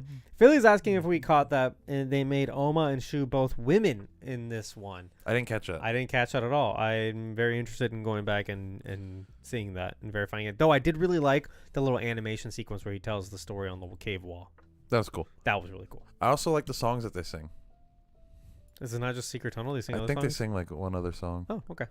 But also like they look exactly like them. Oh, yeah. Which surprised me how similar they actually look. So funny, yeah. And the guy's voice is like almost the fucking same. Is that the same guy? I don't know. Philly, can you look that up? Is the Secret Tunnel main singer Minstrel Man, is he the same guy? I like how they even had the yeah at the end. It's probably not, but it's probably not. It's worth checking. Boomy leads Aang in what? Boomy leads Aang into traps to maybe teach him the difficulties that lie ahead of him, or just for some rock candy. It's hard to tell. Meanwhile, on the way to the pit, an Earthbender guard insults Iroh. His brother was killed by Iroh's forces during his 600-day siege of the Earth Kingdom capital, Ba Sing Se. Claiming Iroh knows nothing of loss, Iroh has a flashback to his son's Lu Ten's funeral. Amid whispers of Iroh's cowardly retreat from Ba Sing Se, Ozai declares Lu Ten a hero, and Zuko offers similar rehearsed words, hailing Lu Ten's death as a patriotic honor. A moment later, however, Zuko returns to Iroh to speak from his heart. He admits how much he personally looked up to Lu Ten, calling him the strongest person he knew, and offers Iroh a medal to Lu Ten. And offers Iroh a medal Lu Ten won and gifted Zuko. Zuko then sits next to Iroh to offer company while the rest of the mourners pay their respects to Iroh, and Iroh sheds a quiet tear. This was, I think, the best scene in the entire season. Entire show. Yeah. Did you cry? Because I did. I did. I actually did. I didn't. I cried. I didn't expect to, but hit me from nowhere. It hit me when Zuko came back. Yeah. And then spoke from his heart instead of just saying what he was supposed to say. Right. Because this is such fucking war propaganda. Yeah. Like Ozai and everyone are like congratulating him because his son died. As some sort of fucked up honor for the Fire Kingdom's war, which they are waging because they want to, right? Mm-hmm. Like they chose to put this war on their children and their children's children, and these are the consequences. Right. And like this is not honorable at all. It's not honorable that you lose your only son. Like he doesn't have a wife either. Like he's now alone. Right. Like this is the ultimate tragedy that you lose your son in war. Mm-hmm. And like Ozai's like patting him on the back, being like, good job. You produced a war hero. And also, you're a fucking coward. Fuck you. I'm stealing the throne from you, by the way. Yeah. Come on, Zuko, let's go. And like Zuko goes up here and Dallas Liu's acting is so mature here. Yes. That he goes and he delivers these very rehearsed lines that clearly are his father's product. Right. And you can tell like those aren't his words. It's not like he doesn't mean that. Yeah.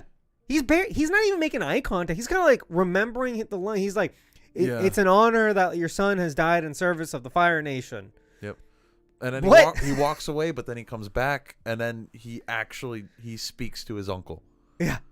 And then sits down next to him and stays there with him. And I was just like, and then the music on top of it. So the music is Leaves from the Vine, which is a song that Iroh sings on Lu Ten's birthday every year.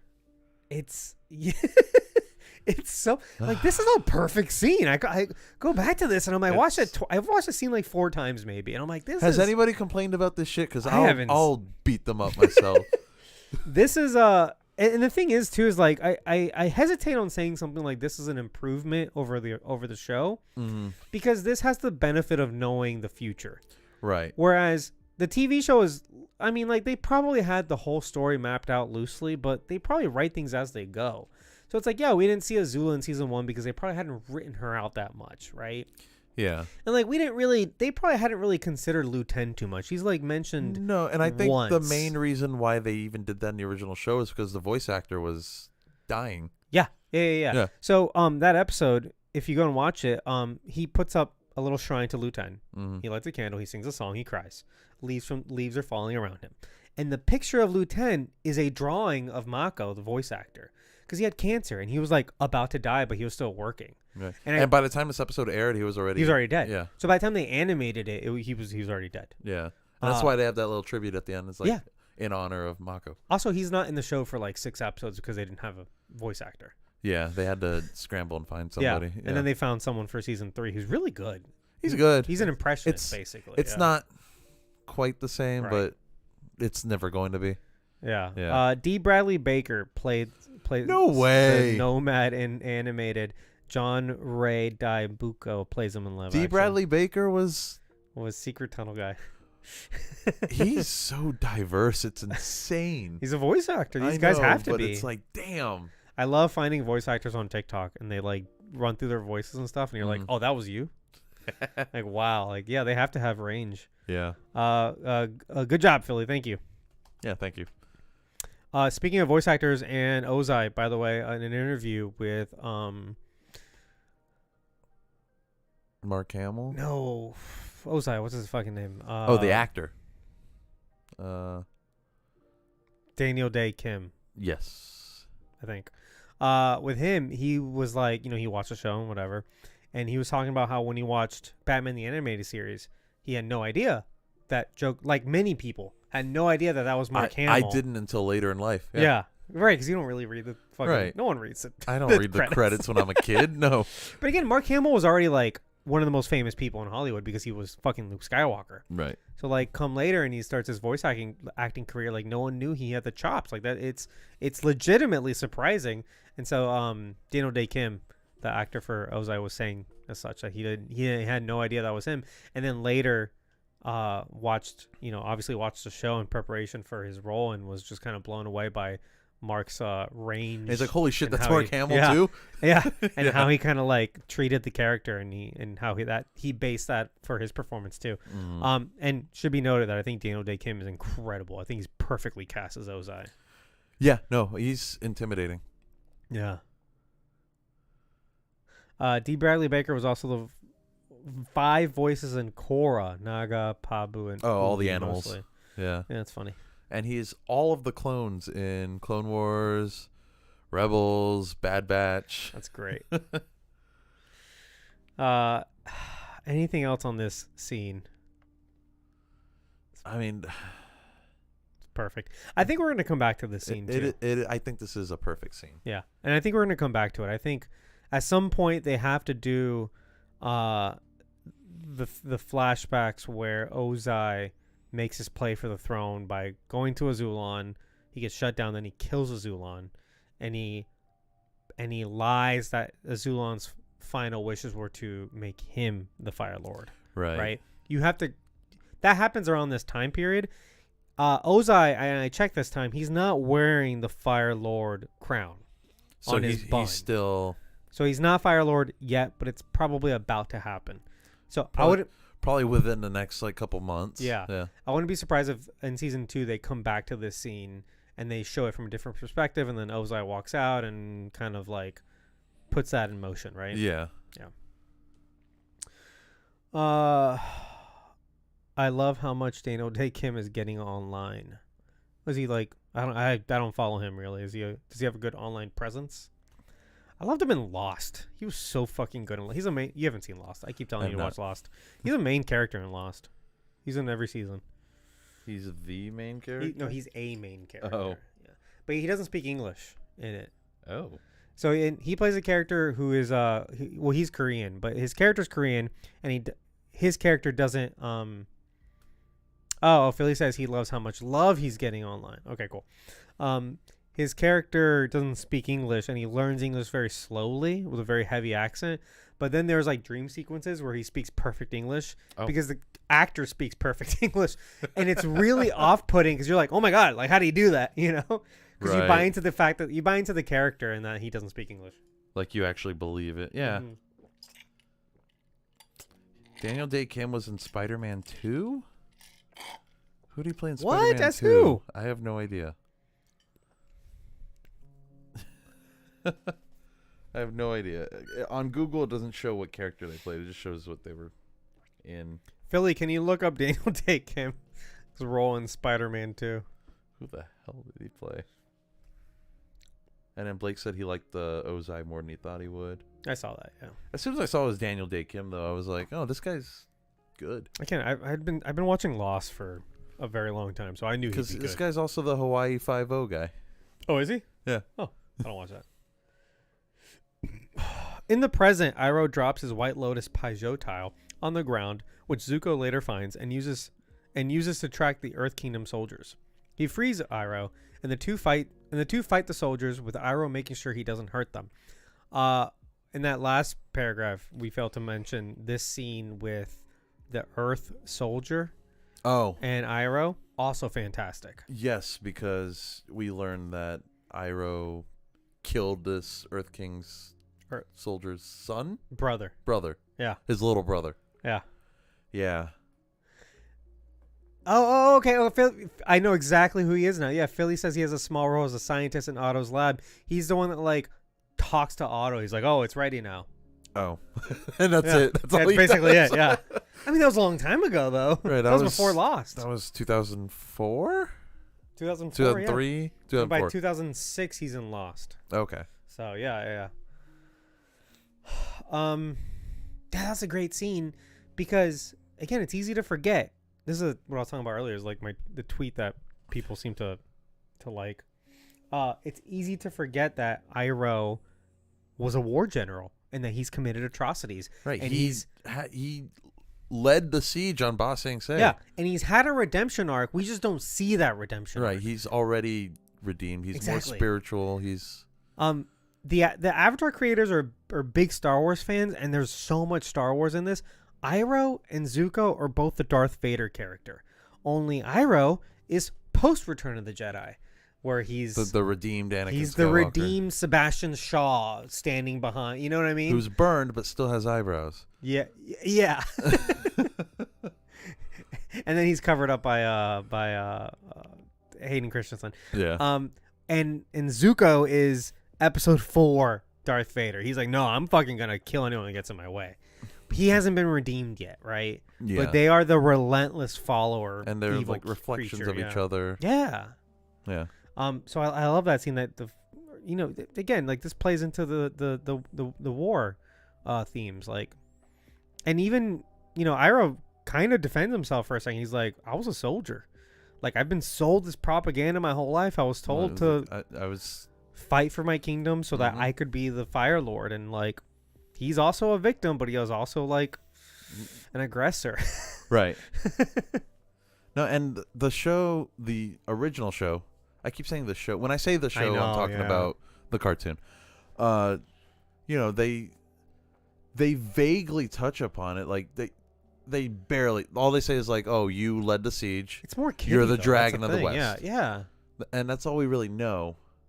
But it's like, obviously the implication would be like, if he's leading a siege on a city, he's killing people. Yeah. He's done shit. Yeah. He's probably cutting off their food supply. He's probably like, he's doing all that shit. Yeah. It's like, you do messed up stuff in war. Both sides. I had some dude on Twitter like argue with me on that one. It's like, oh no, like, you can't, Iroh's not a war criminal because then, like, he can't be seen as like a good character then. It's like, no, that's the fucking point. He turned around. Yeah, he's redeemed. Like, why do you think he's good? Yeah. Because he's seen the bad. He's done the bad. He came back to it.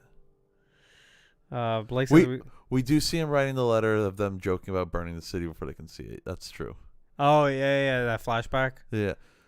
But even that's like, it's done very lighthearted, but like, the content's kind of dark though. Avatar is one of those shows where it's like, it is a family-friendly show, and so it has to imply a lot for the adults. Right. It's like done in dog whistle, or it's like they can understand it without like them explicitly saying it. Because now I'm remembering when we see him doing that letter, like you even see Iroh go like, oh, ha, ha, ha, like laughing about it. Right, like he thinks it's a game. Yeah. At the time. Right. And then his son dies. Right. Presumably his wife dies at some point too. I guess, or We don't know. if he was actually married. She's never mentioned. Maybe he had a mistress. I mean, it's not very becoming of a prince, is it? But it's something a prince would do. I don't know. Not if he wants that throne. Anyway. Whoa, was Lieutenant a bastard? Whoa. No, he had a father, though. No, because then he wouldn't have... Well, he did die honorably, though. Was he legitimate? I don't know. We'll never know. After complaints from Aang about Bumi's challenges, Bumi tries to instill responsibility in Aang with one last game, a fight to the death. Bumi admits he feels abandoned by the Avatar, while Aang constantly evades Bumi's attacks. Katara and Sokka arrive, and a boulder is about to fall on Bumi.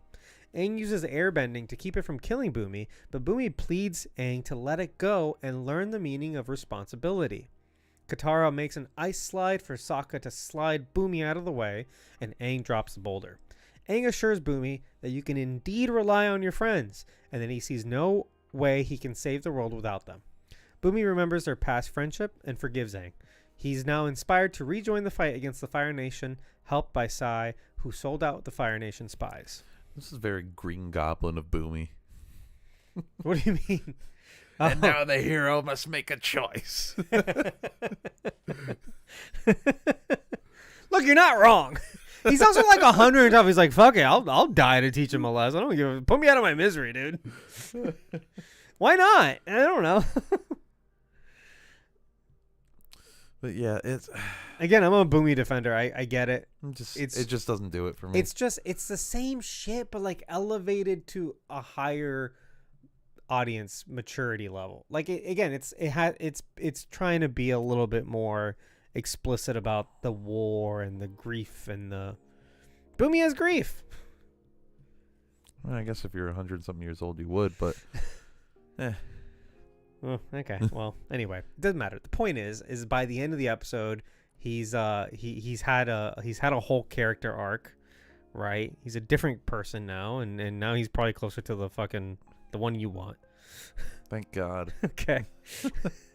And so is Sai. Everybody learns a lesson, and that's the point of Avatar, right? Everyone learns a lesson. He goes town to town teaching people lessons. Bumi and Aang ride the delivery carts for old time's sake, once again plaguing the cabbage merchant. That poor guy. Where do we see him again? Because he travels, and he's always like in this show or in like no in the cartoon. I'm trying to think of where because they see him all the time. Yeah, every town they go to. The next place they see him, he goes, "This place is worse than Omashu." Yeah. Was it? I think it's Ba Sing Se, actually. I know. I think we see him somewhere else before that. Oh. Was it when they're being chased by the Shishu? I don't remember. But in that area with like all the perfume and stuff? No. I know, but I love the idea that he's like inadvertently getting followed by Team Avatar, and just like they're plaguing him left and right. Right. And then in Ba Sing Se is not the first place we see, is it? Ba Sing Se, no. Omashu is the first place we see him. Oh, no. Sorry. I was going to say Omashu is not the first place we see him. Don't we see the cabbage merchant in that market in like the 4th episode or something like that? The 4th episode's Omashu. In the cartoon? Yeah. I feel like we see him again. Or I guess maybe we see him afterwards. Doesn't he get his cabbages trashed when he's trying to get into the city? Yeah, but no. We see him later then in season 1. Yeah, we do see him later in season 1. It's whatever market it is. That's the place I'm thinking of. Yeah. So also, this is not related, but in one of those markets,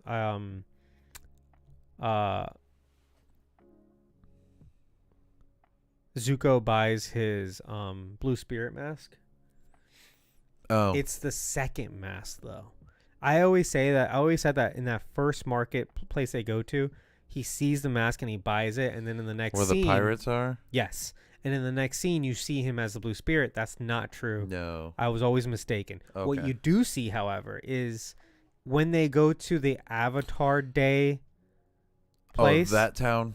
That town, there's a car... Is Zuko there, actually?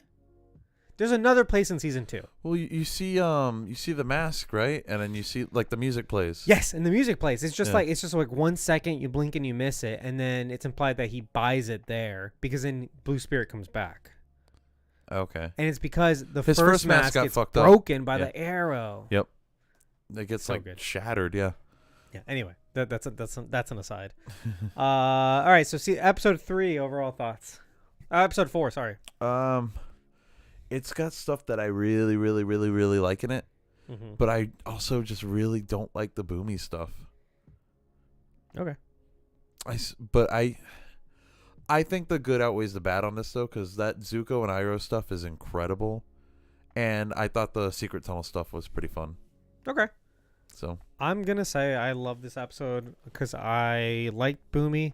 I thought the character was fine. Also, like, and this is not an important thing to like nail the mannerisms and the voice, but he does nail the voice and the mannerisms of Boomy. I mean, yeah, no, that like his acting is totally fine. He's doing an incredible Boomy impression, which is like, you don't have to do this. Like Iroh's not doing, like Paul. I already forget his last name. Like he's not doing a Mako impression. He's doing his own interpretation of the character, and that's great. Yeah, but he makes a lot of funny facial expressions. He's always he's very cartoony. I like that, and he has a great like big jovial Santa Claus laugh. Yeah. But I like that. This guy's doing like a Boomy impression. I think that works really well because Boomy's like a really like quirky character. Okay. Philly says the episode with the pirates is the one I was thinking of. Okay. He is in Omashu, the episode with the pirates. Then he is in Cranefish Town ? And then Bossing said, you see him one more time in season 1. Where's Cranefish Town? Because, is that where the storm is, or is that maybe? Here's because I remember there's a. Is that where Aunt Wu is? I distinctly remember Aang flies through his cart, and he turns around and goes like, yeah, yeah, because he's getting chased. Is it by the pirates? I think so, yeah. Okay, and he tries to blow them away, but he blows all the cabbages while he's at it. And it looks like he's going out of his way to destroy this poor man's living. Well, in book 3, in the Ember Island players, when like Sokka's reading about like the play, apparently one of the sources of information is a surprisingly knowledgeable merchant of cabbage. Yeah. Because he's being fucking plagued by Team Avatar. Everywhere he goes, there they are. Cranefish Town is from the comics. Okay. So it is in the. It's a pirate marketplace. Yeah. This is not important, but let's move on. Last but not least. Oh, the Zuko Iroh stuff I love so much. I think some of those things are overall improvements on the story we already got. Mm-hmm. In the cartoon, and the secret tunnel stuff is great. Again, I have no problem with Sokka and Katara being in the tunnel because we got to see them actually like bond a little bit too. Yeah, and they love each other. They're brother and sister. Like that is love too. It's not romantic love. Right. It's your head out of the gutter. You know what I mean? But like it works perfectly fine. Mm-hmm. And it'd be weird if it was little boy Aang and her, I feel. At this point, yeah. Yeah. And it wouldn't be earned either. If this were done in book 2, then it'd probably be fine, but that's not the case here. So Yep. So good stuff. Last but not least is Mephisto in either of these episodes. I mean, no. Not really. Not really. Not really. No, I was gonna say maybe Boomy was feeling the effects a little bit. I mean, he was feeling a little bit. He was very cynical. He was feeling some rage there. Uh-huh. Oh man, maybe Mephisto did get his clutches on Boomy. Okay, Cabbage Merchant is in 4 episodes. Kingdom of Mashu, Waterbending Scroll. Waterbending Scroll is the Pirate Town. The Serpent's Pass. Serpent's Pass and Tales of Ba Sing Se. So Serpent's Pass is in book 2. Oh, he's not in book 3 at all, which actually kind of makes sense. Yeah, because they're in the Fire Nation. Yeah, why would he be there? Yeah, he's referenced though, like you said. In he is referenced though. I hope they find a way of like shoehorning him in season 3 of this though. Anyway, so yeah, that's it for us, you guys. Thank you for listening. Thank you for supporting us on Patreon. You know where to find us. We'll be in the Discord server that's linked below. come join us, have a good time, and we'll see you guys next time with the remaining 4 episodes. So we'll do 2 and 2 of Avatar: The Last Airbender. All right. And then we got to figure out our next movie. Yeah. We're already hitting March, so we might just have to go straight into Wolverine stuff. That's fine.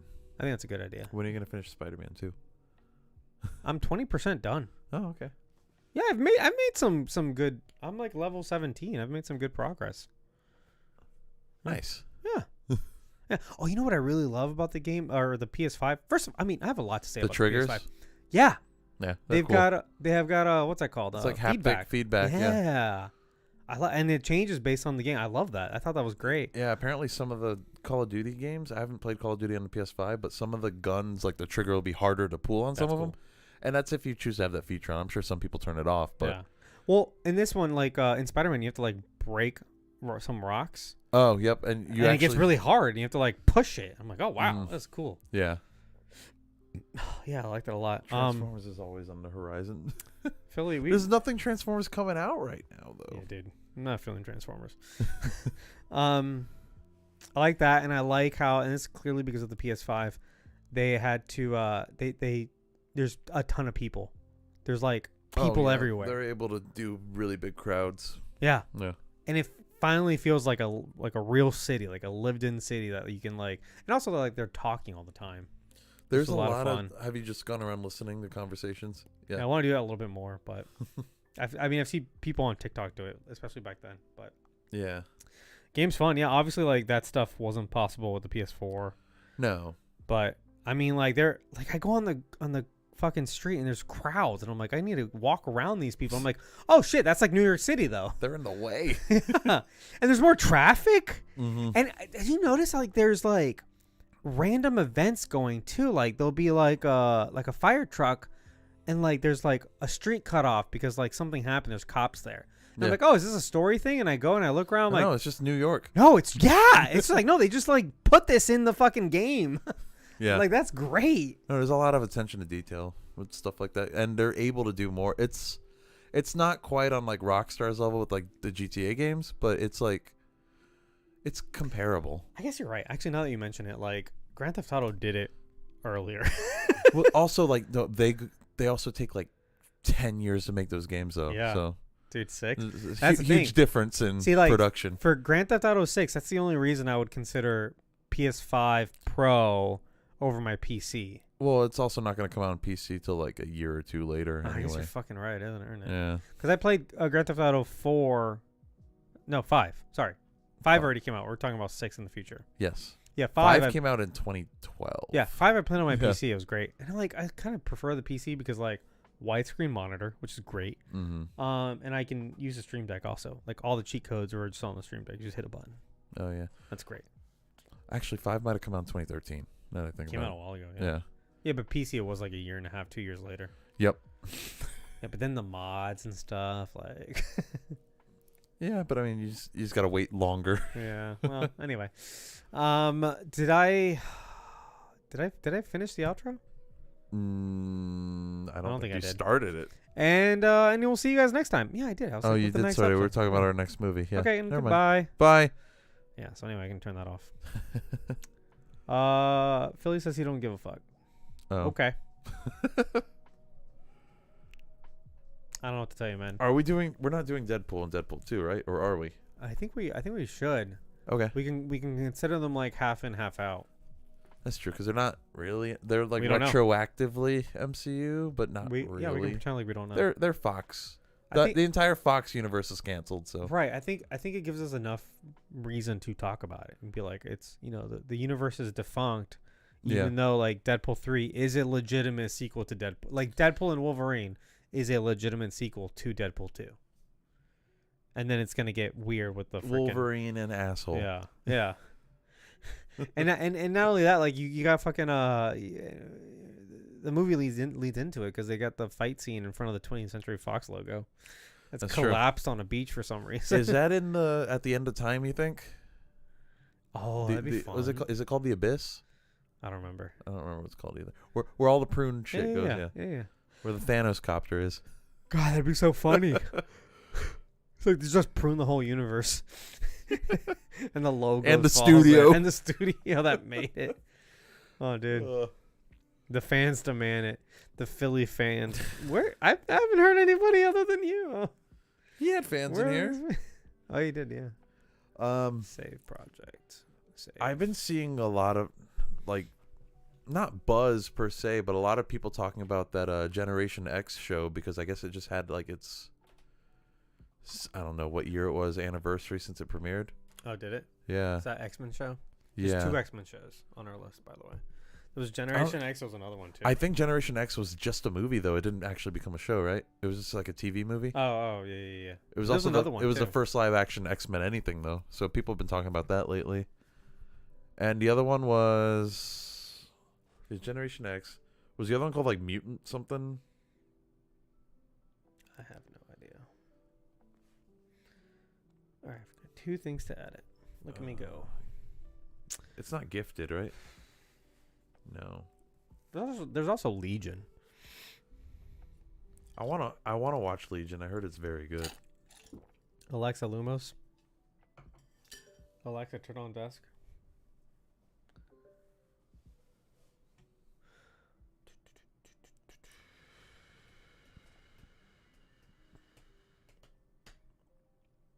X-Men. Man, that episode was so good. Someone's in our Patreon chat. Oh, it's... Yeah, see, I knew it was him. Thank you, What? Philly. It's this scene. Dino Day Kim, right here, look. He's the one who just turns and he says, like, yeah, we're ready to go or something. Yep. He has a very short scene. Damn. But hey, he was in Spider-Man too. I think the other one's Mutant X. So is Generation X and Mutant X? I have it written down on our list. Generation X is only a TV pilot. I don't think it got picked up. Mutant X. Because now that I've got the movie list up, what was the thing that we just said we were gonna add? Death Note. If you didn't already add that, I feel like you did at one point. Oh, it is. I saw it on there. You did? Yeah, go up. Oh, I did. Death Note. Yeah. Oh, look at that. We're not. Hey, we already did the Guyver. Not the Guyver 2, though. Oh, we did not do the Guyver 2. I watched the Guyver 2, but I forget why we didn't do that episode. That would have been in October. I don't know what happened in October. Did I watch the Guyver 2? I don't think you did. I did not. What else have we done? God, there's so many movies. Shazam, we did. We did do Shazam. Oh, we gotta go through this. Like, we got a lot to watch. Oh, Transformers 2007. You have Generation X. So yeah, X so it's Generation X, but there's another one too somewhere. There's 2 like X-Men things. Yeah, so we'll do these 3. Wolverine, these 3. Hey. Hi. What's up?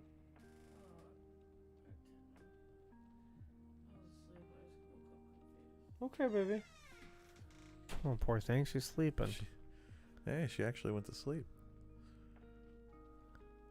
Spider-Man. Wait. Oh, no. Spider. Okay, we did those. Nick Fury. Oh, wait. We already did Nick Fury. 89. All right. I feel like we've probably skipped some stuff here. TMNT reboot. Yeah, we did this one. We didn't do Out of the Shadows yet, though. Haven't done Out of the Shadows. Oh, she turned off all the lights. Alexa, turn on desk.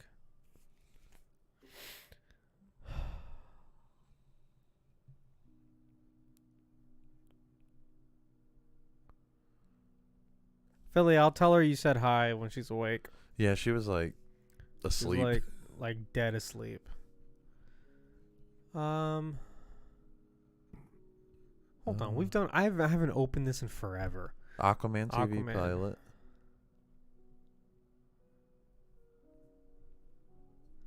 Last Airbender's got to be on here, right? Didn't I not add that on?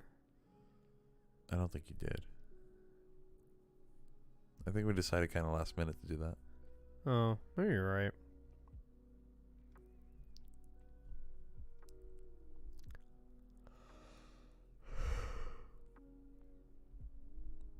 have so many movies to do. Jeez. Okay, last Airbender. Also add Deadpool and Deadpool 2.